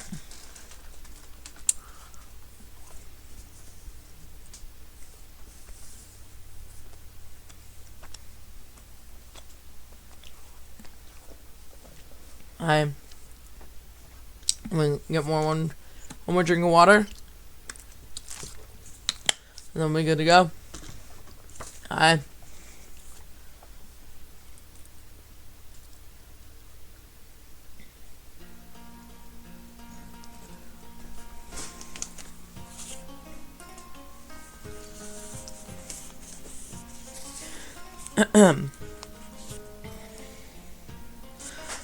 Coraline locked the door of the drawing room with the cold black key. She went to the kitchen and climbed onto the chair. She put the bunch of keys back on the top of the door frame again. She tried 4 or 5 times before she was forced to accept the fact that she wasn't big enough, and she put them down on the counter next to the door. Her mother still hasn't returned from her shopping expedition. She went to the freezer and took a spare loaf of frozen bread in the bottom of the compartment. She made herself some toast with jam and peanut butter. She drank a glass of water. She waited for her parents to come back. When it began to get dark, Coraline microwaved herself a frozen pizza. Then Coraline watched television. She wondered why grown-ups themselves all had good programs with them shouting and running around in it. Coraline woke up in the night. Hold on a second. Yeah, I was about to say we missed a whole page. After a while, she started yawning. Then she undressed, she brushed her teeth, and put herself to bed.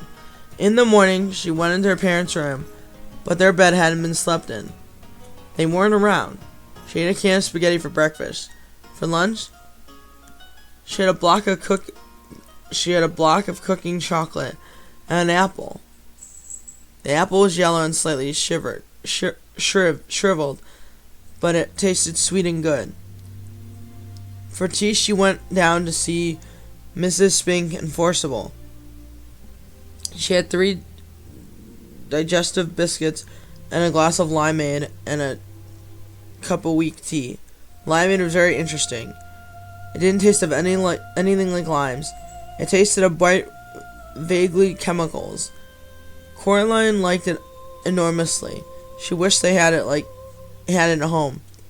"How are your mother and father?" she asked Miss Spink. "Missing," said Coraline. "I haven't seen them since yesterday. I'm on my own, I think. I probably have become a single-child family. Tell your mother that we have found them Glasgow Empire press clipping.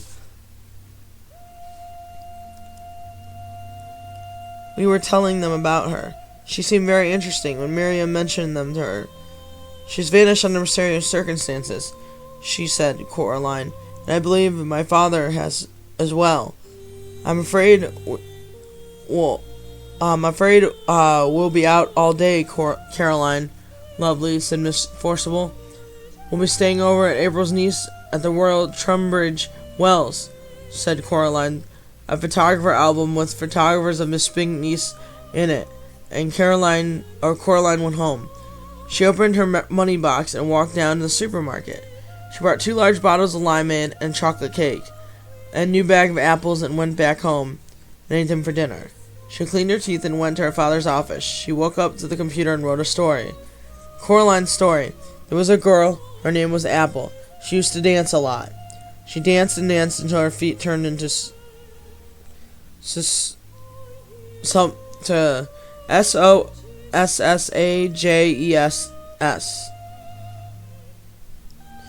The end. She printed out the story and turned off the computer. She drew a picture of a little girl dancing underneath the words on the paper. She ran herself a bath, too much bubble in the bath, and the bubbles ran over to the side and went all over the floor. She dried herself as best she could and went to bed.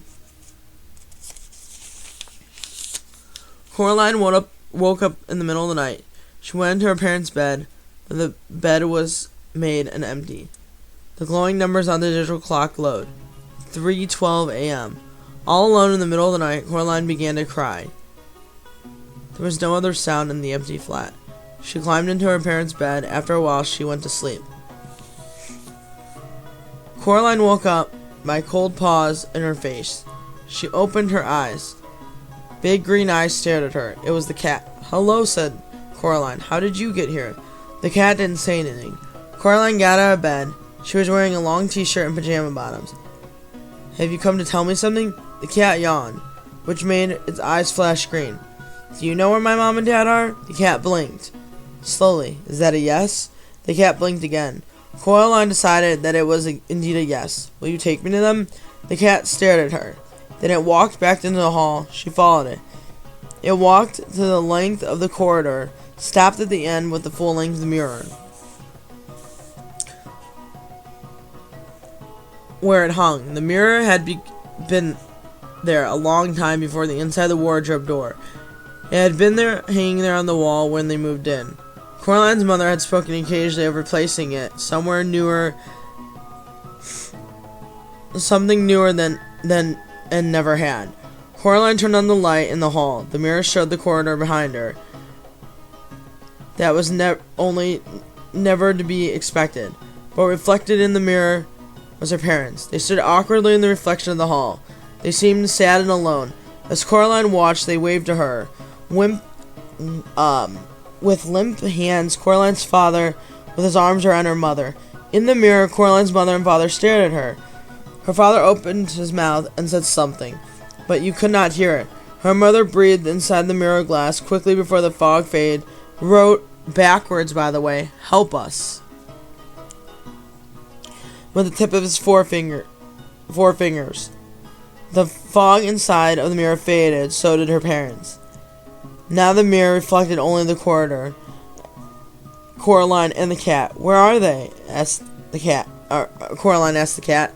The cat made no reply, but Coraline could imagine its voice, dry as a dead fly on the wall, saying, "Well, where do you think they are?" "They aren't going to come back, are they?" said Coraline. "Not under their own steam." The cat blinked at her. Coraline took it as a yes. "Right," said Coraline. "Then I suppose there's only one thing to do." She walked to her father's study, sat there at his desk. She picked up the telephone and opened the phone book and telephoned the police station.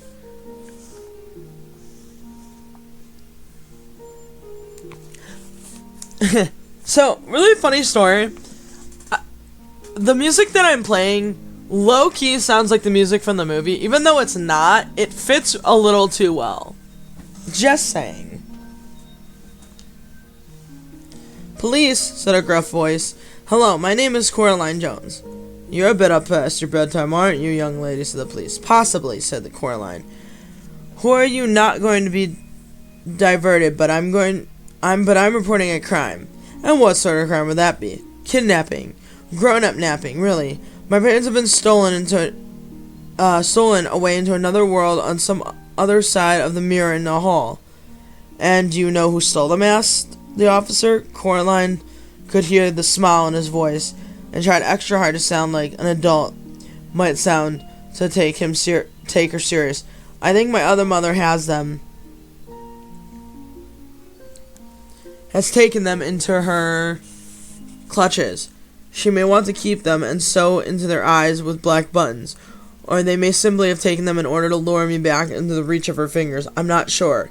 "Ah, the nefarious clutches of her fiendish fingers, is it? You know what I may suggest, Miss Jones?" "No," Coraline said. "What?"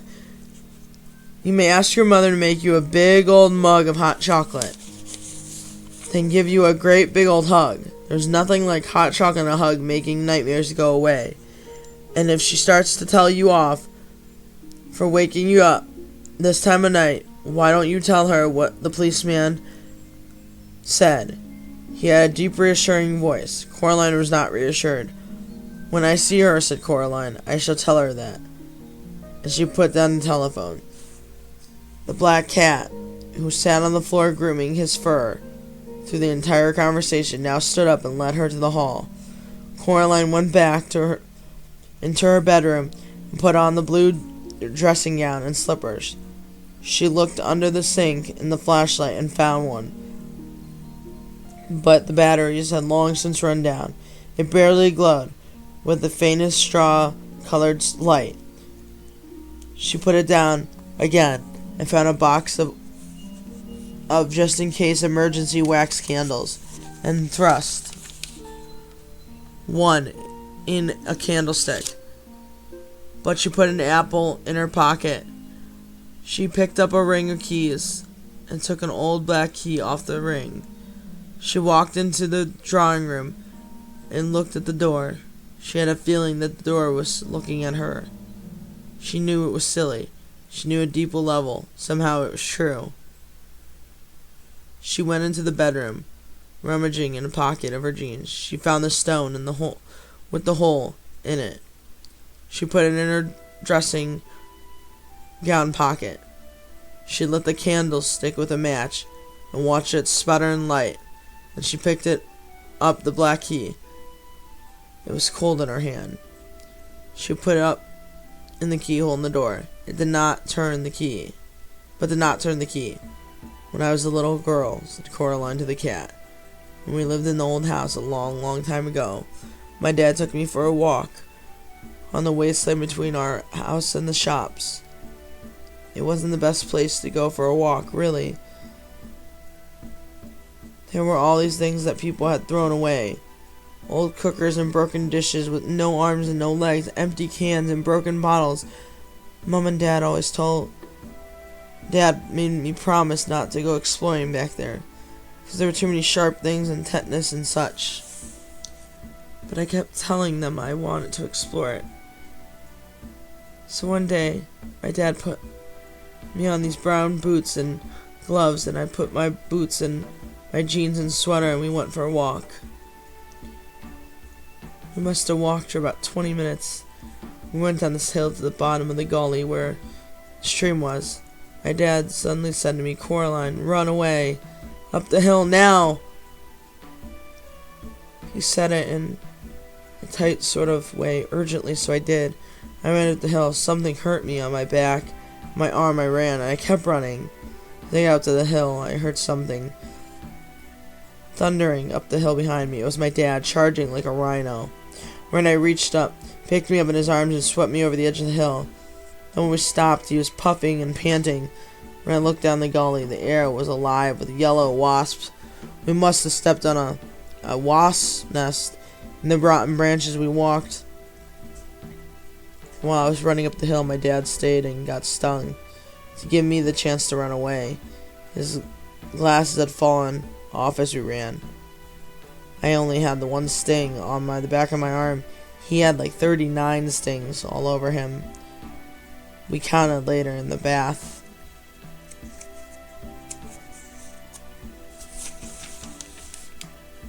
The black cat began to wash its face and whiskers in the manner that indicated increasing impatience. Coraline reached down and stroked the back of its head and neck. The cat stood up, walked several paces until it walked. Oi, hold on. If you want the perfect tool to help you with... That's better.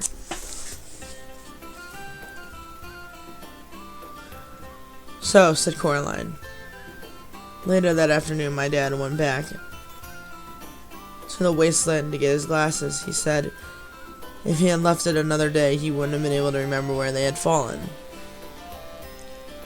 When he got home wearing his glasses, he said that he wasn't scared, and he was standing there, and the wasps were stinging him and hurting him, and he was watching me run away because he knew he had given me enough time to run, or the wasp wouldn't come after both of us. Coraline turned the key in the door, and with a loud clunk, the door swung open. But there was no brick on the wall on the other side of the door, only darkness, a cold wind through the passageway. Coraline made no move to walk through the door. And he said that wasn't brave of him doing that, just standing there and being stung. And Coraline said to the cat, it wasn't brave, he wasn't scared, it was the only thing he could do. But was going back to get his glasses. He knew that the wasps were there. He was just scared. That was brave. She took her first steps down the dark corridor. She could smell the dust. The dust, damp, and the mist. The cat padded alongside her. And why was that? Asked the cat, although it sounded barely When interested. I was a teenager, my mom needed an abortion. Hold on. I drove her to that clinic. Oi! Waukee Target is now open. Pop in and save big at East Hickman Road and Southeast Alice's Road. Damn ads. Okay, why was that? Asked the cat. It sounded barely interested. Barely interested. Because, she said, when you're scared, but you still do it anyway, that's brave. The candle cast a huge, strange, flickering shadow along the wall. She heard something moving in the darkness beside her. To one side of her. She could not tell. It seemed if it was keeping pace with her, whatever it was. But you're going back to her world then, said the cat. Because your father once saved you from wasp? Don't be silly, said Coraline. I'm going back for them, because they are my parents. And if they noticed I was gone, I'm sure they would do the same for me, you know. You're talking again. How fortunate I am, said the cat, in having a travel companion of such wisdom and intelligence. Its tone remained sarcastic, but its furor bristling and bush of tail struck up in the air. Coraline was going to say something, like sorry, or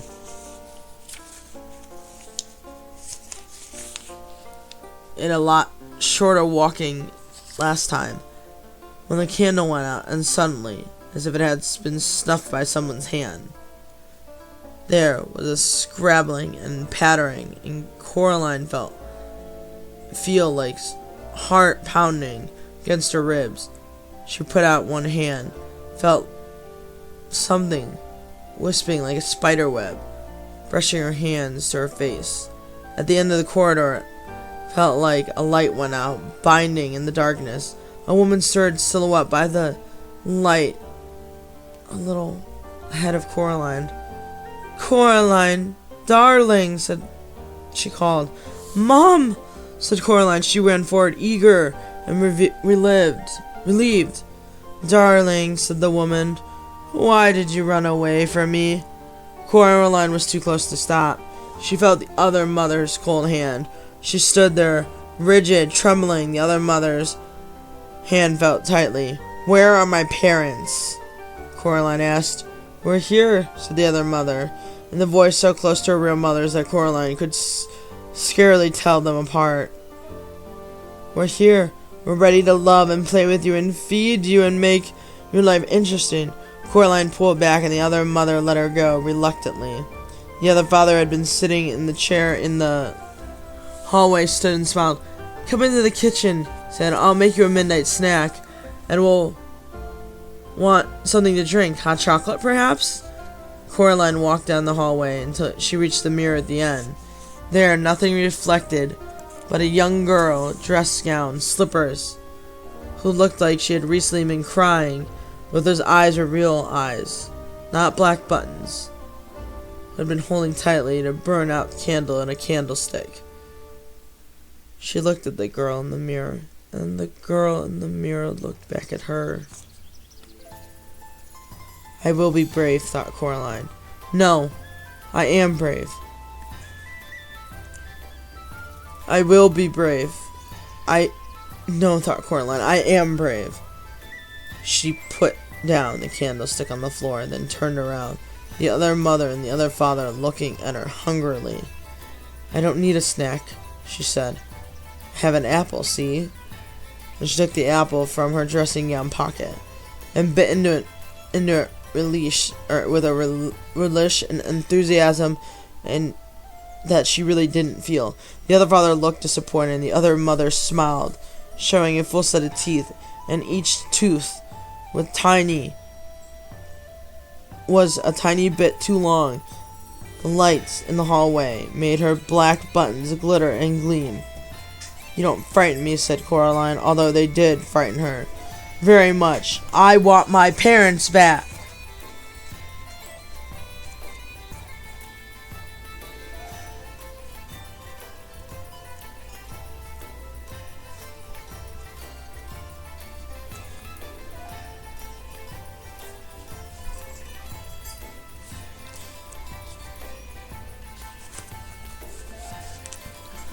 The world seemed to shimmer a little at the edges.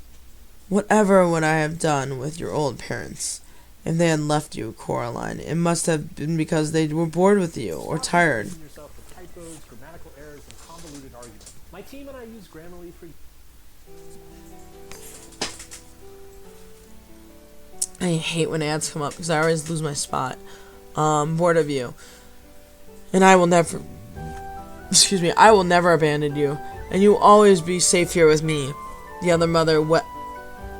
other's wet-looking black hair drifted around her head like tentacles of a creature in the deep ocean. They weren't bored of me, said Coraline. You're lying. You stole them. Silly, silly Coraline. They were fine wherever they are. Coraline simply glared at the other mother.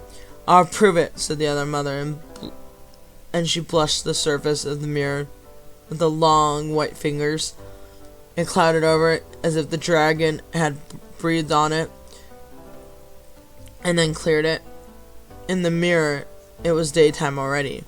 Coraline was looking in the hallway all the way down to the front door and opened it from the other side, outside, and Coraline's mother and father walked down inside. They carried suitcases. That was a fine holiday, said Coraline's father. How nice it was, how nice it is not to have Coraline anymore, said her mother with a happy smile. Now, we can do this things we always wanted, like go abroad, but we prevented from doing by having a little daughter. Go fly. And her father, I take great comfort in knowing that her other mother will take care of her and let us do the things we've always wanted to do. The mirror fogged and faded and reflected once more. See? Said the other mother. No, said Coraline. I don't see. And I don't believe it either. She hoped that what she had seen was not real, but she was not certain as she sounded. There was a tiny doubt inside of her, like a maggot in an apple core. Then she looked up and saw the expression on her mother's face. A flash of real anger was crossed on her face, like summer lightning. Coraline was sure that her heart had seen the mirror, and no more than an illusion. Coraline sat down on the sofa and ate the apple. "Please," said the other mother. "Don't be difficult," she said, walking into the drawing room and clapped her hands twice. The rustling noise and the black rat appeared. It startled up. "Bring me the key," she said. The rat chittered and ran through the door and opened it and led back to Coraline's flat. The rat returned, dangled the key behind it. "Why don't you have your own key on this side?" asked Coraline. "There is only one key, one door," said the other father. "Hush, hush," said the other mother. "You must not bother our darling Coraline's head with such trivials," said. She put the key in the keyhole and twisted it. Lock was stiff, but clung closed. She dropped the key in her apron pocket. Outside, the sky was beginning to lighten to luminous gray. "If we aren't going to have a midnight snack," said the other mother, "we still need to have our beauty sleep. I'm going to bed, Coraline. I would strongly suggest that you do the same." She placed the long white fingers on the shoulders of the other father, and she walked him out of the room. Coraline walked over the door. "Fly, go away." Hold on.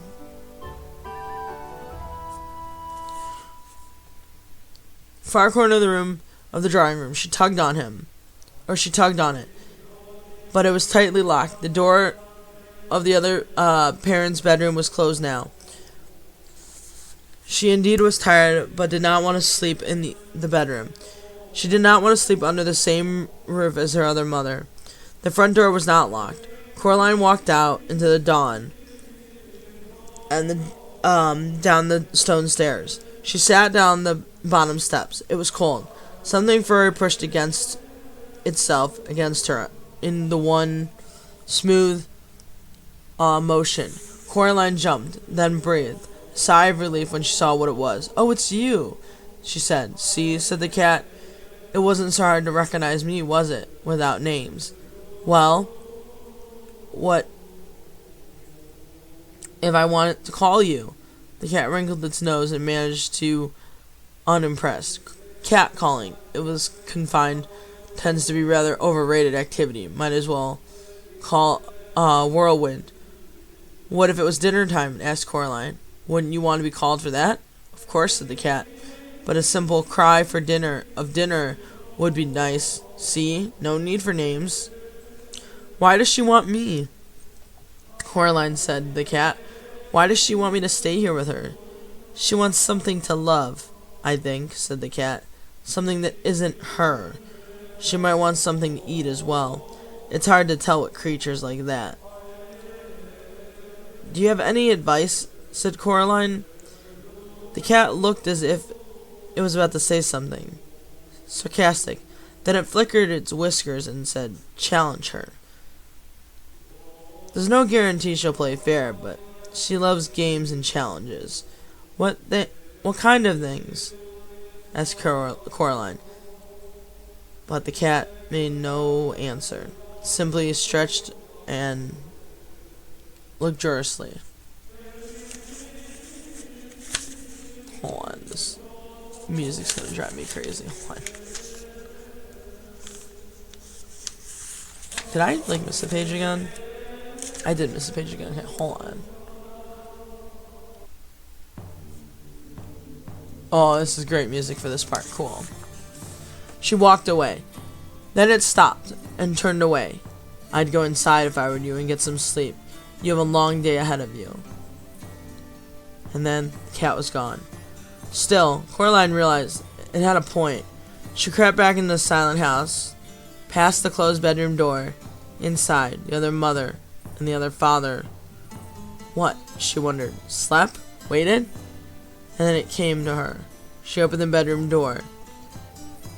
Would she find it empty, or more precisely, was it an empty room? Or empty exact moment she opened the door? Somehow it made it easier. Coraline opened into the green and pink parody of her own bedroom. She closed the door and hauled into the toy box in front of it. It would not keep anyone out, but the noise somebody would make trying to dislodge it would wake her, she hoped. The toys in the box were mostly asleep, and they stirred and muttered as she moved the box, and they went back to sleep. Coraline checked under the bed and looked for the rats. There was nothing. She took off her dressing gown and slippers, climbed in the bed, and fell asleep, with barely enough time to reflect as she did so on what the cat said. Could she have meant by a challenge?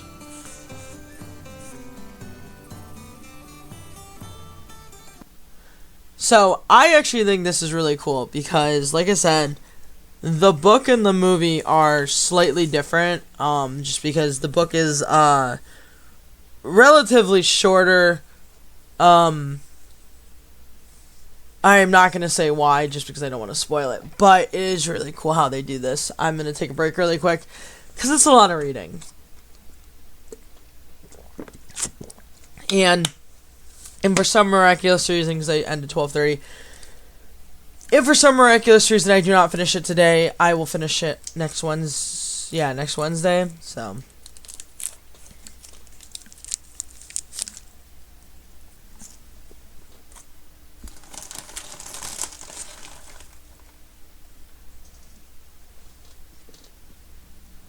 So I hope everybody who's here is enjoying it.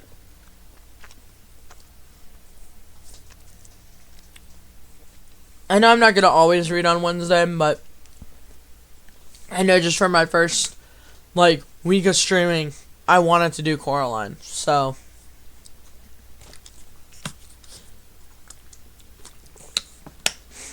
Excuse me. Alright. And just for reference, this book is, trying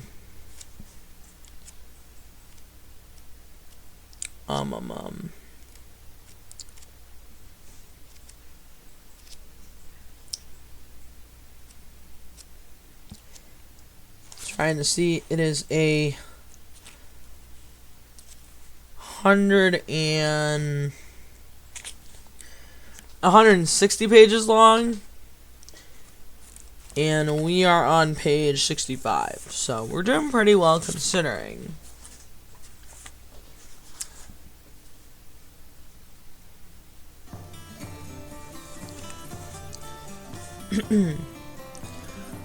Coraline was woken by the mid-morning sun full on her face. For a moment, she felt utterly dislocated. She did not know where she was. She was entirely sure who she was. Not entirely sure who she was. It was astonishing how much. It was astonishing how much of where she. It is astonishing just how much of where can be tied to the beds of hold on. The way they worded this is so weird. It is astonishing just how much of what we are can be tied to the beds we wake up in the mornings. And it is astonishing how fragile that can be. That is so weirded. That is worded so weirdly. I am so sorry about that. Sometimes Coraline would forget who she was while she was daydreaming. That she was exploring the Arctic or the Amazon rainforest or the darkest Africa. And it was not until someone tapped her on the shoulder, or she heard her name Coraline, or come back from a million miles away with a start, and all in a fraction of a second, had to remember who she was and what her name was, and that she was even there. Now that there was a sun on her face, that she was even Coraline Jones. Yes, there was even a green and pinkies of her room that she was in. And yes, the rustling of large painted paper, terrifying as it fluttered and it beats its way around the ceiling told her where she had woken up. She climbed out of bed. She could not wear her pajamas, dressing gown, and slippers all day. She decided even if it meant wearing the other Coraline's clothes. Was there another Coraline? No. She realized there wasn't. There was just her. There was no regular clothes in the cupboard, though. And there were more like dress-up clothes, or she thought. They were just kind of clothes she thought she loved to hang in her own clothes wardrobe at home. They were raggedy witch costumes, a patched scarecrow costume, a future warrior costume, a little digital lights that glittered and blinked, a slinky evening dress all covered in feathers and mirrors. Finally, a drawer, she found a pair of black jeans seemed made of velvet, a black-gray sweater, a color of thick smoke with faint, tiny stars, a fabric that twinkled, a pulled-on jeans and sweater, and pulled a pair of bright orange boots and found at the bottom of the cupboard. She took the last apple out of her pocket of her dressing gown and then took from the same pocket the stone with the hole in it. She put on the stone out of her pocket of her jeans, and it was as if her head had cleared a little, as if it had come out of some sort of fog. She went into the kitchen, but it was deserted. Still, as if she was there was someone in the flat. She had walked in, down the hall, reached her father's study. It's discovered it was occupied. "Where's the other mother?" she asked the other father. He was sitting there in the study at the desk, which looked just like the other father's, but he wasn't doing anything at all, not even reading gardening catalogs like her own father. "Out," he told her. "Fixing the doors. There's something vermin problem," he said. Seemed pleased to have someone to talk to. "The rats, you mean?" "No, the rats are our friends. This is some other kind, big black fella, with his tail high." "The cat, you mean?" "That's the one," said the other father. He looked less like her true father today. There was something slightly vague about his face, like bread dough. Like he had began to rise, soothing out the bumps and the cracks, depression. "Really, I mustn't talk to you when she's not here," he said. "But don't you worry. She won't be gone often. I shall demonstrate our tender hospitality to you, such as you will not even think about ever going back." He closed his mouth and folded his hands on his lap.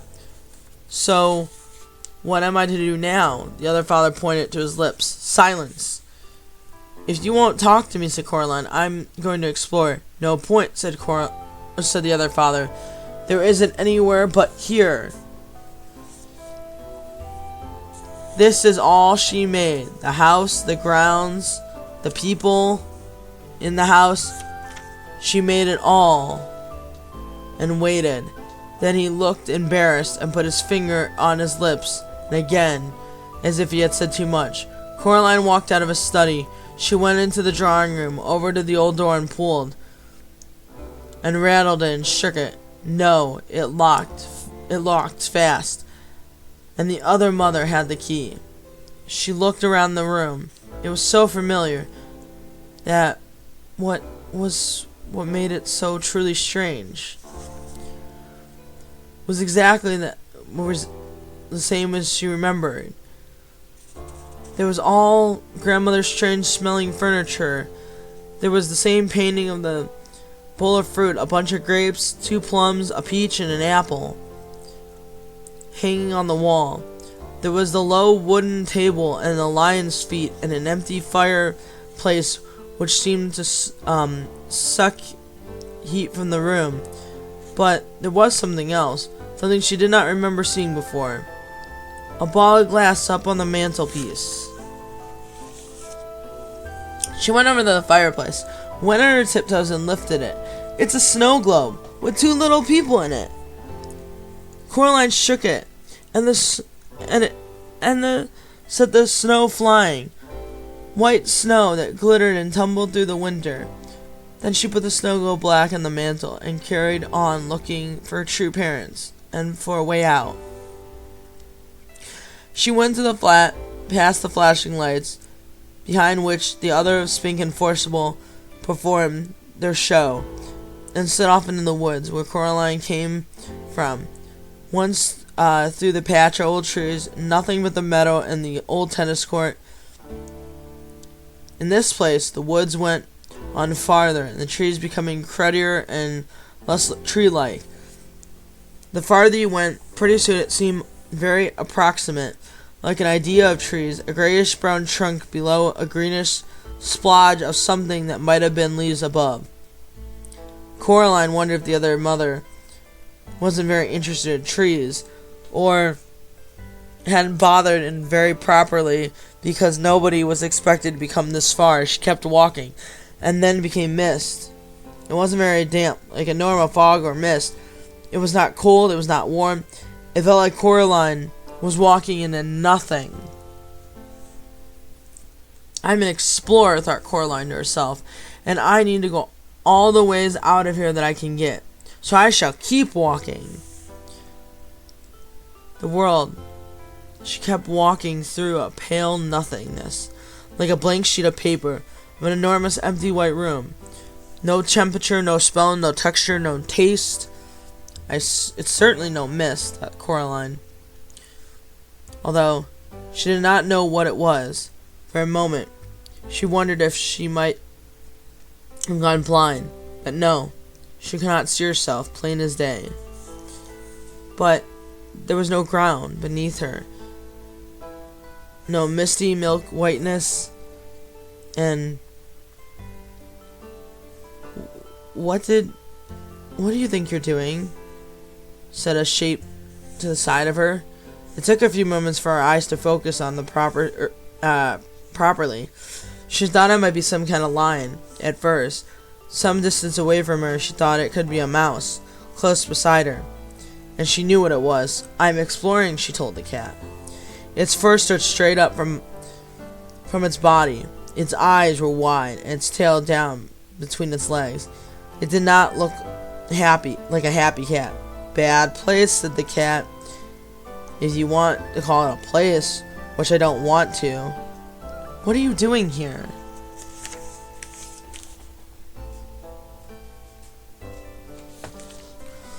No, said Coraline. What are you doing? What? Wait. Blah, blah, blah. No, said Coraline. Why do you do it? You're torturing it. Said the cat. It let the rat go. The rat stumbled, dazed for a moment. Then it began to run. Did I miss a page? And hold on.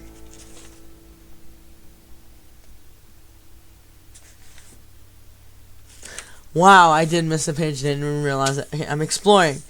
Nothing divine here, said the cat. And this is just the other side.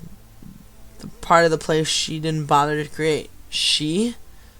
The one who says she's your other mother, said the cat. What is she, said Coraline. The cat did not answer. Just padded through the pale mist beside Coraline.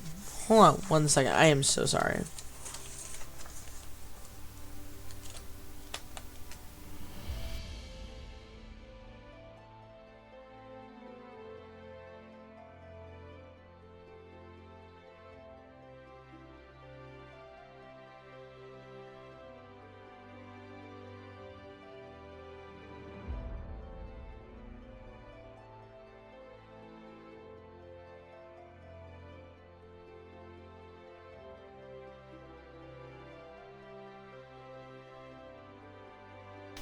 I'm back. Sorry about that. Alright.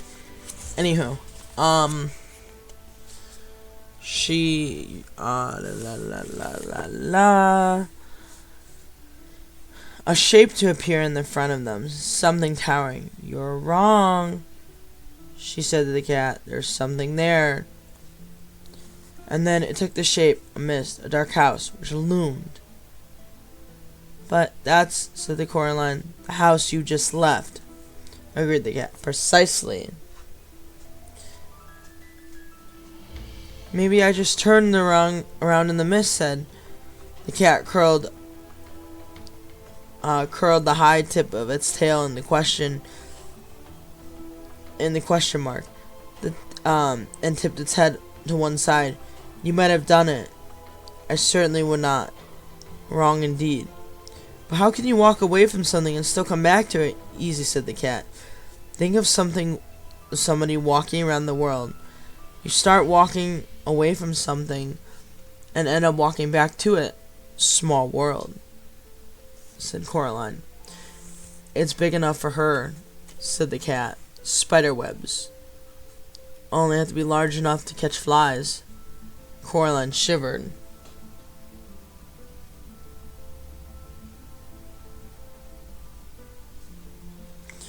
He said, she's fixing all the gates and the doors, told the cat, to keep you out. She may try, said the cat, unimpressed. Oh yes, she may try. But we're standing underneath the clump of trees now beside the house. These trees look much more likely. There's ways in and ways out of this place, like this, and even she doesn't know about. Did she make this place? Said Coraline. Made it, found it. What's the difference? Said the cat. Sorry.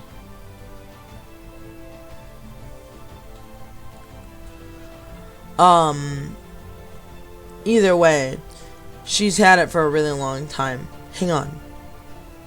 And gave it a shiver and a leap.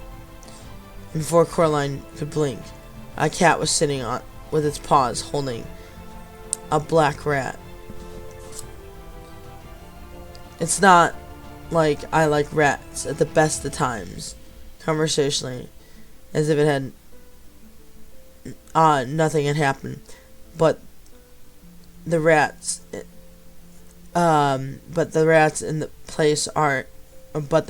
this place are spies for her.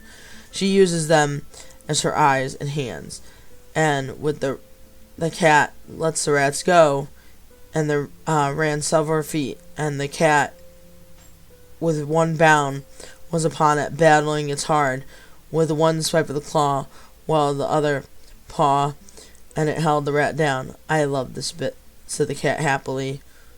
Want me to do it again?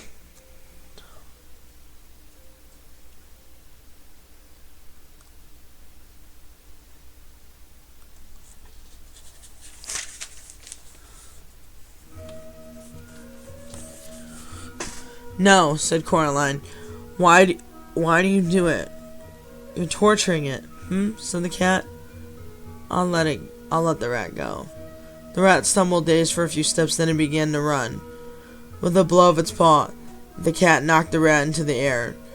Caught its mouth. Stop it, said Coraline. The cat dropped it. The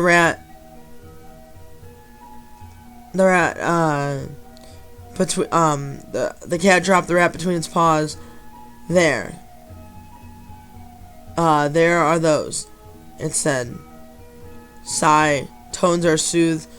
Oiled skills, who suggested those tendencies of the cats who play with its prey, mercifully ones. After all, it permits the occasional funny little running snack to escape from time to time. How often does your dinner get to escape? And then it picked up the rat in its mouth and carried it off to the woods behind a tree. Coraline walked back to the house. All was quiet and deserted. Even her footsteps on the carpet floor seemed loud. Dust motes hung at the far end. In the mirror, she could see herself walking towards the mirror and reflected. There was nothing else there in the mirror, just her in the corridor. At the a hand touched her shoulder as she looked up. The other mother stared down at Coraline with her big black button eyes. "Coraline, my darling," she said, "I thought we could play some games together this morning. Now you're back from your walk. Hopscotch, or Happy Families, Monopoly." "You weren't in the mirror," said Coraline. The other mother smiled. "Mirrors," she said, "are never to be trusted. Now, what game shall we play?" Coraline shook her hand. "I don't want to play with you," she said. "I want to go home and be with my real parents. I want you to let them go. To let us go." The other mother shook her head very slowly, sharper than serpent's tooth. She said, "Is a daughter's intuitude. Still, proud its spirit can be broken with love." And her long white fingers wangled and caressed the air. I have no plans to love you," said Coraline, "no matter what. You can't make me love you." "Let's talk about it," said the other mother, she said. Turned and walked and lounged. Coraline followed. The other mother sat down on a big sofa. She picked up a shopping bag from the sofa and took out a white rustling paper bag from inside. She extended her hand with it to Coraline. "Would you like one?" she asked politely, expecting it to be toffee or butterscotch. Coraline looked down. The bag was filled with shiny black beetles crawling over each one. Efforts to get out of the bag. "No," said Coraline, "I don't want one." "Suit yourself," said the other mother. She carefully picked out a particular large and black beetle, pulled off its leg, and she dropped it nearly into a big glass ashtray on a small table beside the sofa, popped the beetle in her mouth, and crunched it happily. "Yum," said another, and took another. "You're sick," said Coraline. "Sick and evil and weird." "Is that any way to talk to your mother?" her other mother asked. And with her hand full of black beetles. "You aren't my mother," said Coraline. Her other mother ignored this. "Now, I think you're a little overexcited, Coraline. Perhaps this afternoon we could do a little embroidery together and some watercolor painting. Then dinner, and then I think you've been good enough to play with the rats and a little before bed. I shall read you a story and tuck you in and kiss you good night." Her long fingernails fluttered gently and like a tired butterfly. Coraline shivered. "No," Coraline said. The other mother sat on the sofa. Her mouth was set in line. Her lips were pursed, and popped another black beetle in her mouth. And then, like someone with a bag of chocolate-covered raisins, her black button eyes stared at Coraline hazel eyes. Her shiny black hair twined and twisted around her neck and shoulders as if it were blowing in some kind of wind. Then Coraline could not touch or feel. Then stared at each other for over a minute. Then her other mother said, "Manners!" as she folded the white paper bag carefully, with no black beetles could escape. And then she placed it in a shopping bag. Then she stood up. She seemed taller than Coraline remembered. She reached into her apron, pulled out a black key, which she frowned and tossed up into the shopping bag, and the tiny silver-colored key she held up triumphantly. "There we go. This is for you, Coraline, for your own good, because I love you, to teach you manners. Manners, my key, man. After all." She put Coraline back into the hallway and advanced upon the mirror end of the hallway. She pushed her tiny key into the fabric mirror and twisted it. It opened like a door, revealing a dark, small space behind it. "You may come out when you've learned some manners," and the other mother said. And when you're ready to be a loving daughter. She picked up Coraline and pushed her into the dim space between the mirror. A fragment of a beetle was sticking out of her lower lip, and there was no expression in her black button eyes. And she swung the mirror door closed and left Coraline in the darkness. Wow. It's funny because I know this scene very particularly from the movie, so I kind of... Hold on. So I actually know what scene we're particularly referencing in the movie. Again, I'm not spoiling anything, but I know what movie or what scene we're particularly referencing in the movie. I don't know if we're gonna reference it in the book because I don't remember off the top of my head. But at this moment, I know where we're referencing, and it's very cool how they do it in the book. Because, like I said, the book and the movie are similar in some ways, but not in others. So, excuse the chocolate ASMR.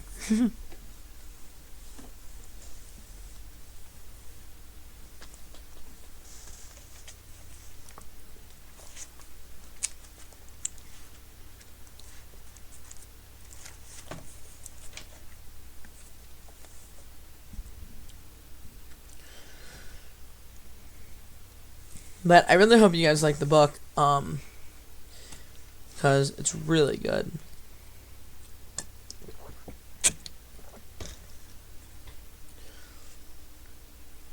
I'm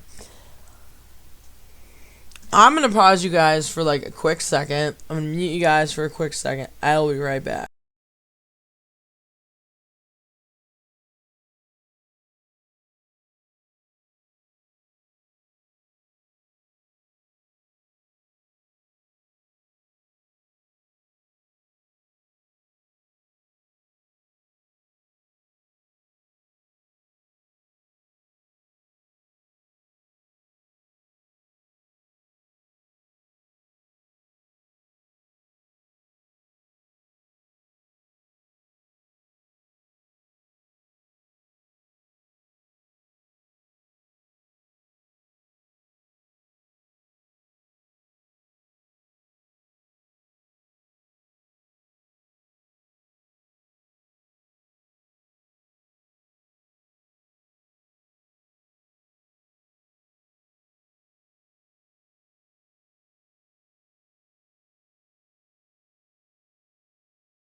Sorry about that. Anyway,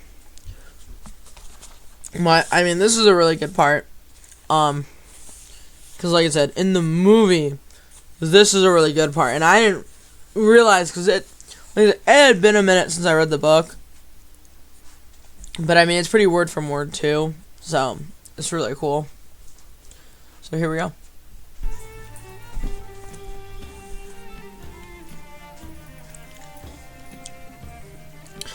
Somewhere inside Coraline, she could feel a huge sob welling up. And then she stopped it. She stopped it before it came out. She took a deep breath in and out. She put it out in her hands to touch it. The space she was imprisoned in. It was the size of a broom closet, tall enough to stand in or sit in, not wide enough to lie down in. One wall was glass. It was cold. To touch. It was cold to touch. Sorry, I have my cat here who literally looks like the cat from the movie. So that was kind of funny.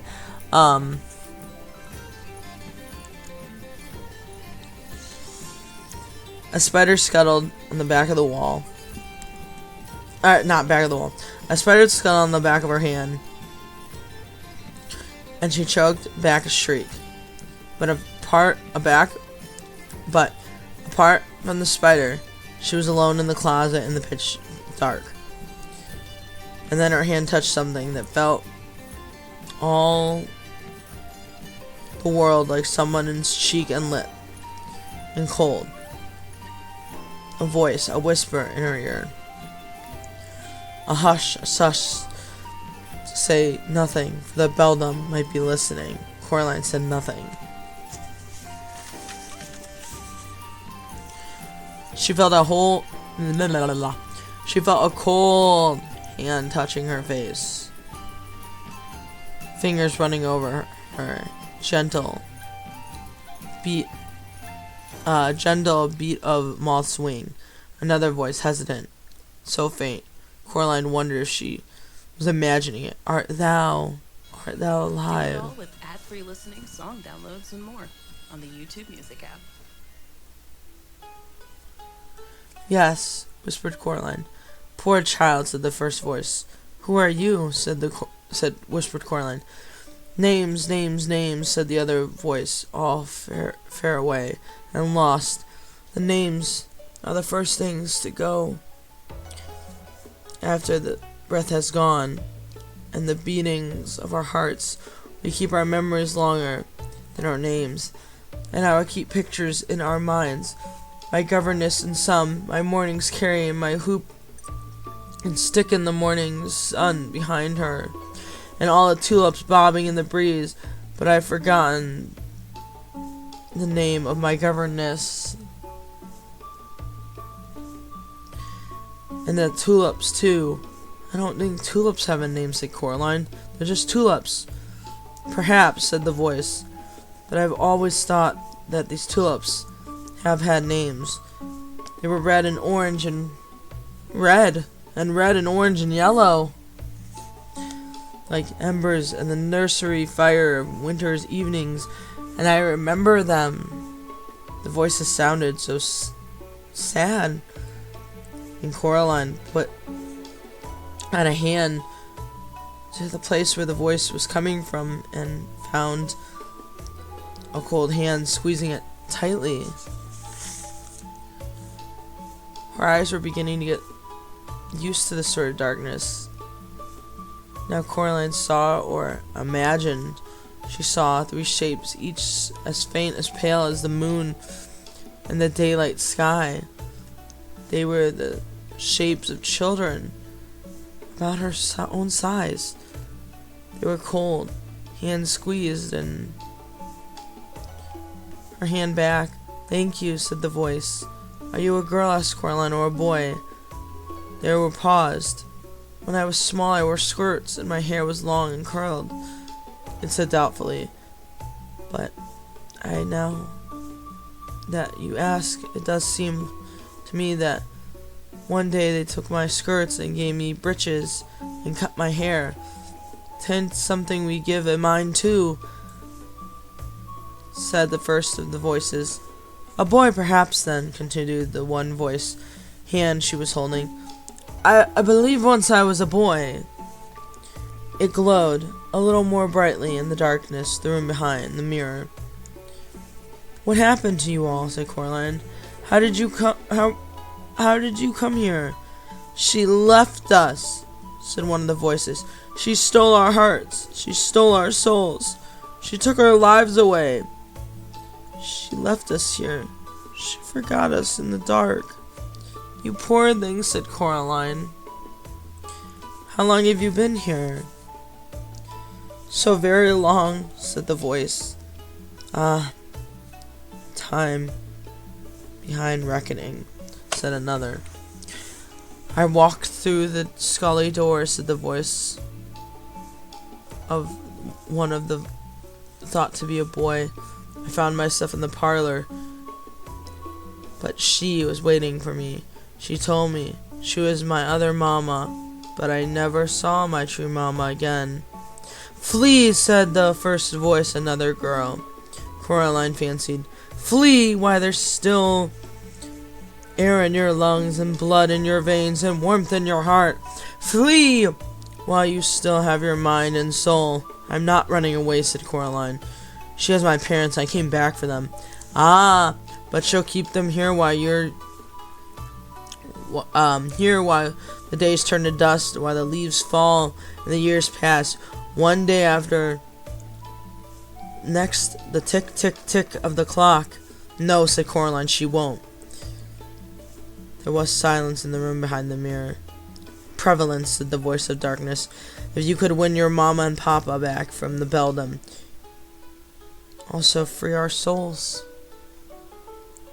She's taken them, asked Coraline, shocked. Ah, and hidden them. That is why we could not leave when we died. She has kept them from us as we freed us until now we've nothing left of us. Our snake skins, our spider husk. Find our secret hearts, young mistress. And what will happen if I do? Said Coraline. The voices said nothing. And what is she going to do with me? She said. The pale fingers pulsed faintly. She could imagine that if they were nothing more than after images, like the glow left by a bright light in your eyes after the light goes out. All doth not hurt, whispered the faint voice. She will take your life and all you are, and all you carest for, and all you will leave you, and nothing but mist and fog. So take your joy, and one day take you awaken your heart and your soul, and you will be gone. A husk you'll be, a whisper you'll be, and a thing no more, a dream on awaken, and a memory of something forgotten. Hollow, a whisper, a third voice. Hollow, hollow, hollow! You must flee, sighed a faintly voice. God damn it, I lost my place. I don't think so, said Coraline. I tried running away and it didn't work. She just took my parents. Can you tell me how to get out of this room? If we knew, then we would tell you.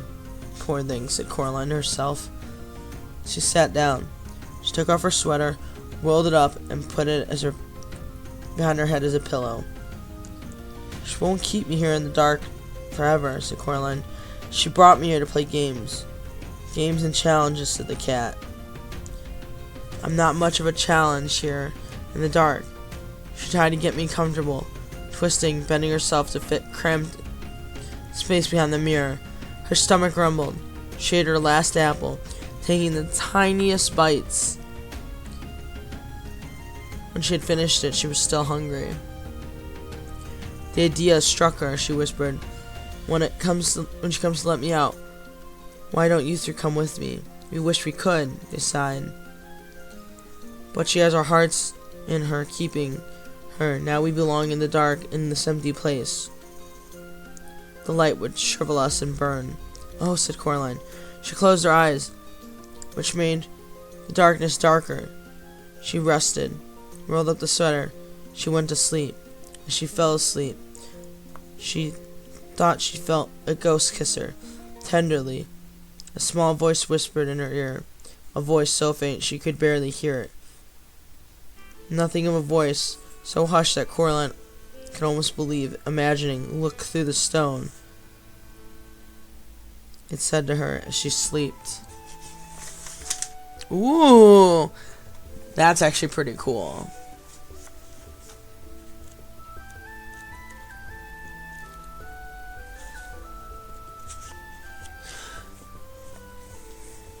The other mother looked healthier than before. There was a little blush on her cheeks, and her hair was wiggly like lazy snakes on a warm day. Her black button eyes seemed as if they had been freshly polished. She had pushed through the mirror as if she walked through nothing more than solid water and stared down at Coraline. Then she opened the door with a little silver key. She picked up Coraline just as Coraline's mother had when Coraline was much younger, cradling her half-sleeping child as if she were a baby. The other mother carried Coraline into the kitchen and put her down gently upon the countertop. Coraline struggled to wake herself up, consciously only for a moment, having been cuddled and loved, and wanting more of it, then realizing where she was and who she was with. "There's my sweet Coraline," said the other mother. "I came and fetched you out of the cupboard. You need to be taught a lesson. But we temper injustice with mercy. Here, we love the sinner and we hate the sin.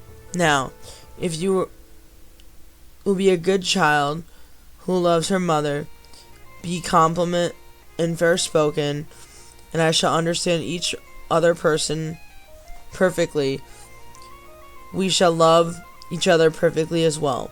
Coraline scratched the sleep grit her eyes. "There were other children in there," she said. "Old ones, from a long time ago." "Were there?" said the other mother. She was bustling between pans in the fridge, bringing the eggs and cheese butter, and slab of pink bacon. "Yes," said Coraline. "There were. I think they're planning to turn me into one of them, a dead shell." The other mother smiled gently. With one hand she cracked an egg into a bowl. With the other she whisked them, and then dropped a part butter into the frying pan, where it hissed and frizzled. She poured melted butter and cheese into the egg mixture, and whisked more. "Now I think you're being silly, dear. I love you, and I will always love you. Nobody sensible believes in ghosts anyway. That's because they're all such liars. Smell the lovely breakfast I'm making you." She poured the yellow mixture in the pan. "Cheese omelet? Your favorite?" Coraline's mouth watered. "You like games," she said. "That's what I've been told." The other mother's black eyes flashed. "Everybody likes games," she said. "Yes, Coraline." She climbed down from the counter. The bacon sizzled and splitting under the grill. She smelled. "Wouldn't you be happier if you won me fair and square?" "Possibly," said the other mother. She had show of unconcernedness, but her fingers twitched and drummed as she licked her lips with a scarlet tongue. "What exactly are you offering?" "Me," said Coraline. She gripped her knees under the table to stop her knees from shaking. "If I lose, I'll stay here with you forever, and I'll let you love me. I'll be the most dutiful daughter. I'll eat your food. I'll play happy families. I'll let you sew buttons into my eyes." Her other mother stared at her. "Black buttons, unblinking. That sounds very fine. And if you do not lose, you let me go. You let everyone go. My real mother and father, the dead children, everyone you've trapped here." The other mother took the bacon under the grill and put it on a plate, then slipped the cheese omelet from the pan, flipping it as she did so, letting it fold itself into a perfect omelet shape. Then she placed it onto the breakfast plate in front of Coraline, along with a glass of freshly squeezed orange juice and a mug of freshly frothed hot chocolate. "Yes, I think I like this game. But what kind of game shall it be? A riddle, a game, a test of knowledge, of skill, an exploring game, a finding things game?" And what is it that you want to be finding? A hide-and-seek game, Coraline Jones?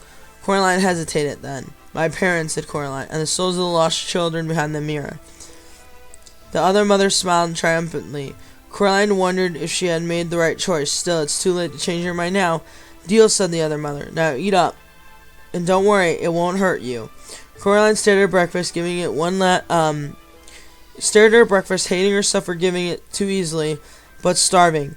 How do I know you'll keep your word? Asked Coraline. I swear, said the other mother. I swear on my mother's grave. How does she have a grave? Asked Coraline. Oh, yes, dear, the other mother. I put her there myself. Jeez. I put her there myself when I found her trying to crawl out of it. I put her back. Swear on something else so I can trust you to keep your word. My right hand, said the other mother, holding it up. She waggled the long finger slowly, displaying the claw-like nails. I swear on that. Coraline shrugged. Okay, it's a deal. She ate the breakfast, allowing not to wolf it down. She was hungrier than she thought. As she ate, the other mother stared at her. It was hard not to read the expression in the into the black button eyes. But Coraline thought that her other mother looked hungry too. She drank orange juice even though she knew she would like it. She could not bring herself to taste hot chocolate. Where should I be looking? Asked Coraline. Where you wish, said the other mother. She did not care at all. Coraline looked. There was no point. She decided to explore in the garden.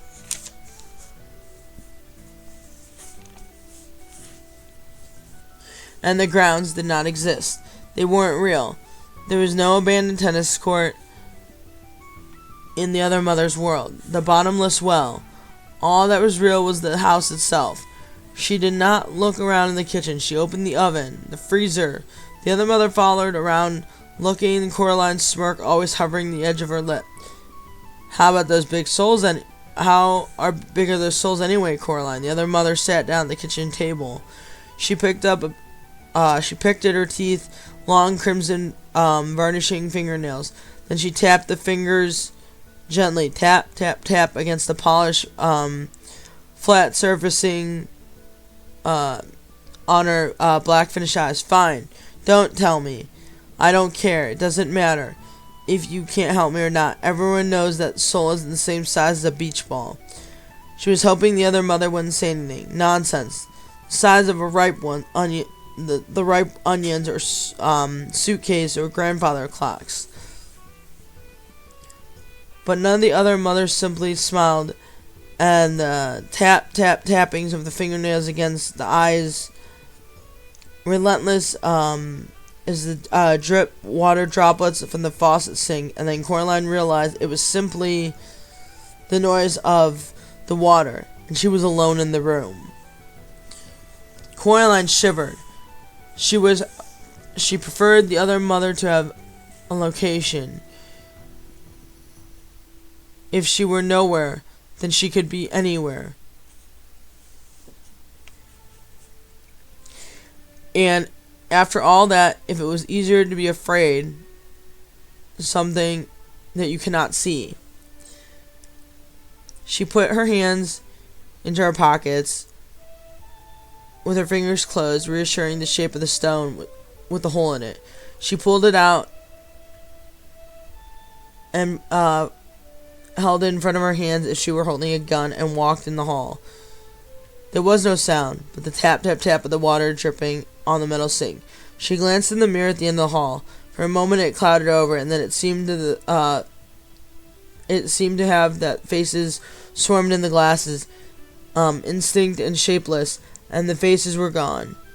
And then there was nothing in the mirror but a girl, small for her age, holding something that glowed gently like cold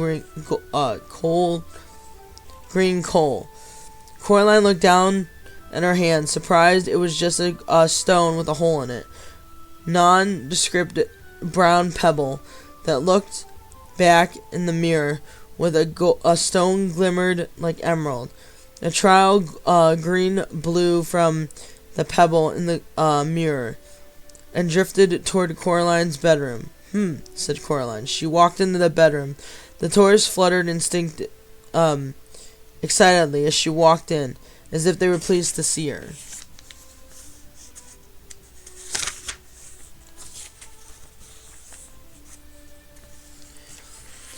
A little tank rolled over to the toy box and greeted her and tended to roll over the toys. It fell from the toy box onto the floor, tipping as it fell, and it laid on the carpet like a beetle on its back, grumbling and grinding before it got up. Coraline picked it up and turned it over. The tank fled underneath the bed in embarrassment. Coraline looked around the bedroom. She looked up in the cupboards and drawers. Then she picked up one end of the toy box and tipped all the toys onto the carpet, where they all grumbled and stretched and wiggled awkwardly free of each other. A gray marble rolled across the floor and it clicked against the wall. None of the toys looked particularly soul-like, she thought. She picked up and examined the silver charm bracelet from where it hung tiny animal charms that chased from the other around perimeter of the bracelet. The fox never catching the rabbit, the bear never gaining the fox. Coraline opened the hand and looked at the stone with the hole in it, hoping for a clue. Most of the toys have never been in the box and now crawled away underneath the bed. And the few toys that have been left, a green plastic soldier and a glass marble, a vivid black yo-yo, and such, were the kind of things that were found in the bottom of the toy box in the real world, forgotten objects and abandoned and unloved.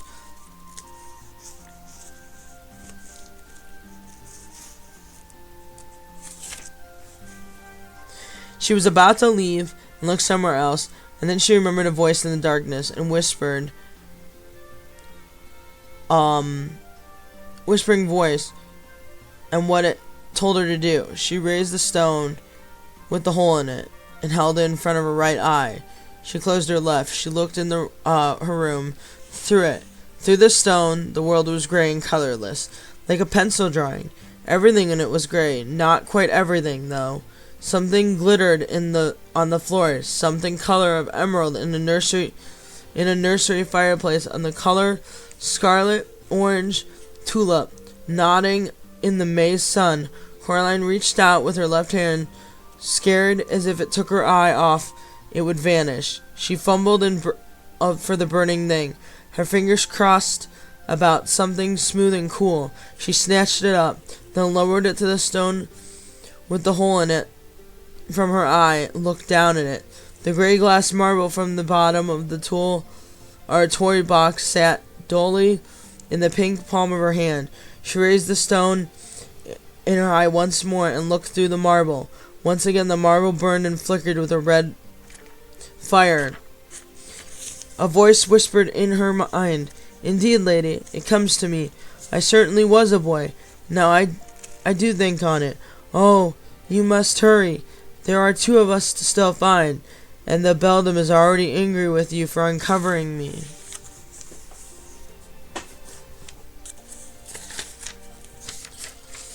If I'm going to do this, Coraline, I'm not going to do this in her clothes. She changed back into her pajamas and dressing gown, leaving her gray sweater and jeans neatly folded on the bed, the orange boots and floor on the toy box. She put her marble into her dressing gown pocket and walked into the hallway. Something stung her in the face, and sand blowing on the beach. She covered her eyes and pushed forward. The sand stings got worse, and it got harder and harder to walk, as if she was pushing into the wind on a particularly blistery day. It was a vicious wind and a cold one. As she took steps the way she had come, "Oh, keep going," whispered a ghost voice in her ear, "for the beldam is angry." She stepped forward in the hall, and a gust of wind which stung her cheeks and face in invisible sand, sharp as a needle. "Play fair," shouted Coraline in the wind. There was no reply, but the wind whipped about her one more time, penetrating, then dropped, and then was gone. As she passed the kitchen, Coraline could hear in the sudden sense a drip, drip of water leaking. Tap, perhaps the other mother's long fingernails tapping impatiently against the table. Coraline's resisted the urge to look. In a couple of strides, they reached the front door. She walked outside. Coraline went downstairs, down the steps to the house. As she reached the other Sphinx Enforcible's flat, the lamps around the door flickering on and off, almost random now, spelling no words that Coraline could understand. The doors were closed. She was afraid it was locked. She pushed on it with all her strength. First it was stuck, then suddenly it gave. With a jerk, Coraline stumbled into the dark beyond room. Coraline closed one hand around the stone with a hole in it and walked forward into the blackness. She expected to find a curtained altar room, but there was nothing there. The room was dark. The theater was empty. She moved ahead cautiously. In the theater, no, I said that right. Something rustled above her. She looked in deeper darkness. As she did, her feet knocked against something. She reached down, picked it up. The flashlight clicked, sweeping on the beam around her. The theater was derelict and abandoned. Chairs were broken. The floor was old and dusty. Spider webs draped and hung rotten wood and decomposed velvet hangings. Something rustled rustled again. Coraline directed her light beam towards the ceiling. There were things up there, hairless jellyfish, she thought. Once again, had faces. Might even once have been dogs, but no. They had wings like bats, or could have hung there like spiders, but bats upside down. The light startled the creatures, and one of them took the air, and the wings whirling heavily through the dust. Coraline ducked as it swooped and got closer, and it came down, rest on the far wall, and it began to clamber upside down back to the nest of the dog bats upon the ceiling. Coraline raised the stone to her eye, and she scanned through it, looking for something glowing, glittered, a telltale sign somewhere in the room. Another hidden soul. She ran the beam of flashlight through the room as she searched the thick dust in the air, making the light beam seem solid. There was something on the back wall behind the ruined stage. It was a grayish white, twice the size of Coraline herself. It was stuck like sludge. Coraline took a deep breath. I am not afraid, she said herself. I am not. She said, I believe her. She said, I do not believe herself. She scrambled upon the old stage, fingers sinking into the rotten wood herself. As she got closer to this thing, she saw that it was some kind of sack, like a spider egg. It twitched, the light beam. Inside, it looked like a person, but it was two hands with twice as many arms and legs. The creature in the sack, horribly unformed, and two plastic people had warmed and rolled together, squished into one. Coraline hesitated. She did not want to approach it. The dog bats dropped one by one. The ceiling began to circle, the room coming closer but never touched her. Perhaps there were no souls hidden in there, she thought. Perhaps I just leave it and go somewhere else. She took one last look into the stone. The abandoned theater was still bleak gray, but there it was, a brown, glowish, rich, bright, and polished cherry wood coming from inside the sack. Whatever was glowing there, one of the hands off the wall. Coraline walked slowly across the damp stage, trying to make as little noise as she could, not disturb the thing in the sack. It would open its eyes, see her, and then... But there was nothing. She could think of the scariest having to look up at her, her heart pounding her chest. She took another step. She could never have been so scared, but she walked forward until she reached it. And she pulled the hand into the sticky, clinging grossness stuff off the wall. It cracked softly like tiny fire. Then she pushed it, clung into its skin like spiderweb cling, like white cotton candy. She pushed her hand into it, reached up for it. She touched a cold hand, which was... she could feel it closed. Another, like marble. Then creature's skin felt slippery as if it could be covered in jelly. Coraline tugged it at the marble. At first, nothing happened, and then it held tightly in the creature's grasp, and then one by one the fingers loosened, and then the marble got into her hand. She pulled it and the arms back through the sticky webbing and revealed that the thing's eyes were not open. She shone the light on it, and it resembled, she decided, the young versions of Miss Finkel were twisted and squeezed. The two lumps of wax had melted together in one gashing thing. Without warning, one of the creature's hand had made a grab for Coraline's arms. Its fingernails scraped against hers, but it was too slippery of a grip, and Coraline pulled back successfully, and the eyes were open. 4 buttons trying to stare her down, and 2 voices sounded like no voice that Coraline had ever begun to speak to her. One of them wailing, whispering, buzzing, angry. "Thief, give it back, give it back!" The air became alive, and the dog bats awakened. Coraline began to back away. She realized then, terrifying through thing, the other Miss Fink Enforceable was. It was attached to the wall, and the web encased in a cocoon. It could not follow her. The dog bats flapped and fluttered around her, and then began, and they did nothing to hurt Coraline. She climbed down from the stage, short into the light by the old theater, looking for a way out. "Flee, miss," wailed the girl's voice. "Flee now! You have 2 of us. Flee this place, for your blood still flows." Coraline dropped the marble into her pocket. Beside her, another. She spotted the door and ran and pulled it upon and opened it.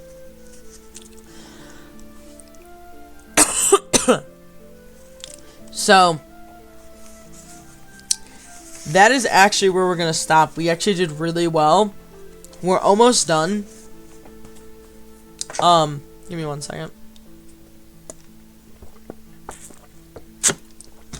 So we are going to need 1 more day. I mean, theoretically, if I really wanted to, I could finish it today. I mean, we could.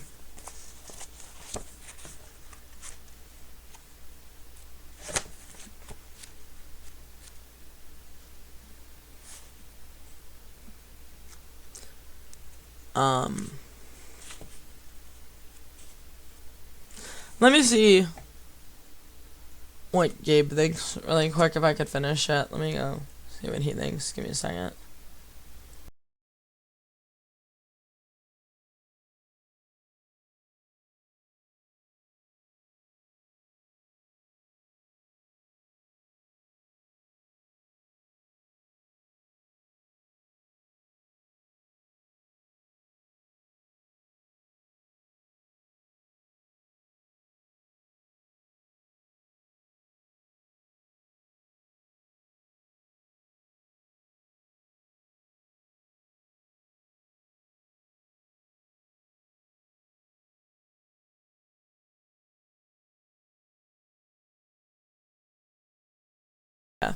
Alright, well, yeah, so we're done. But that was fun. So next Wednesday we'll finish it, obviously.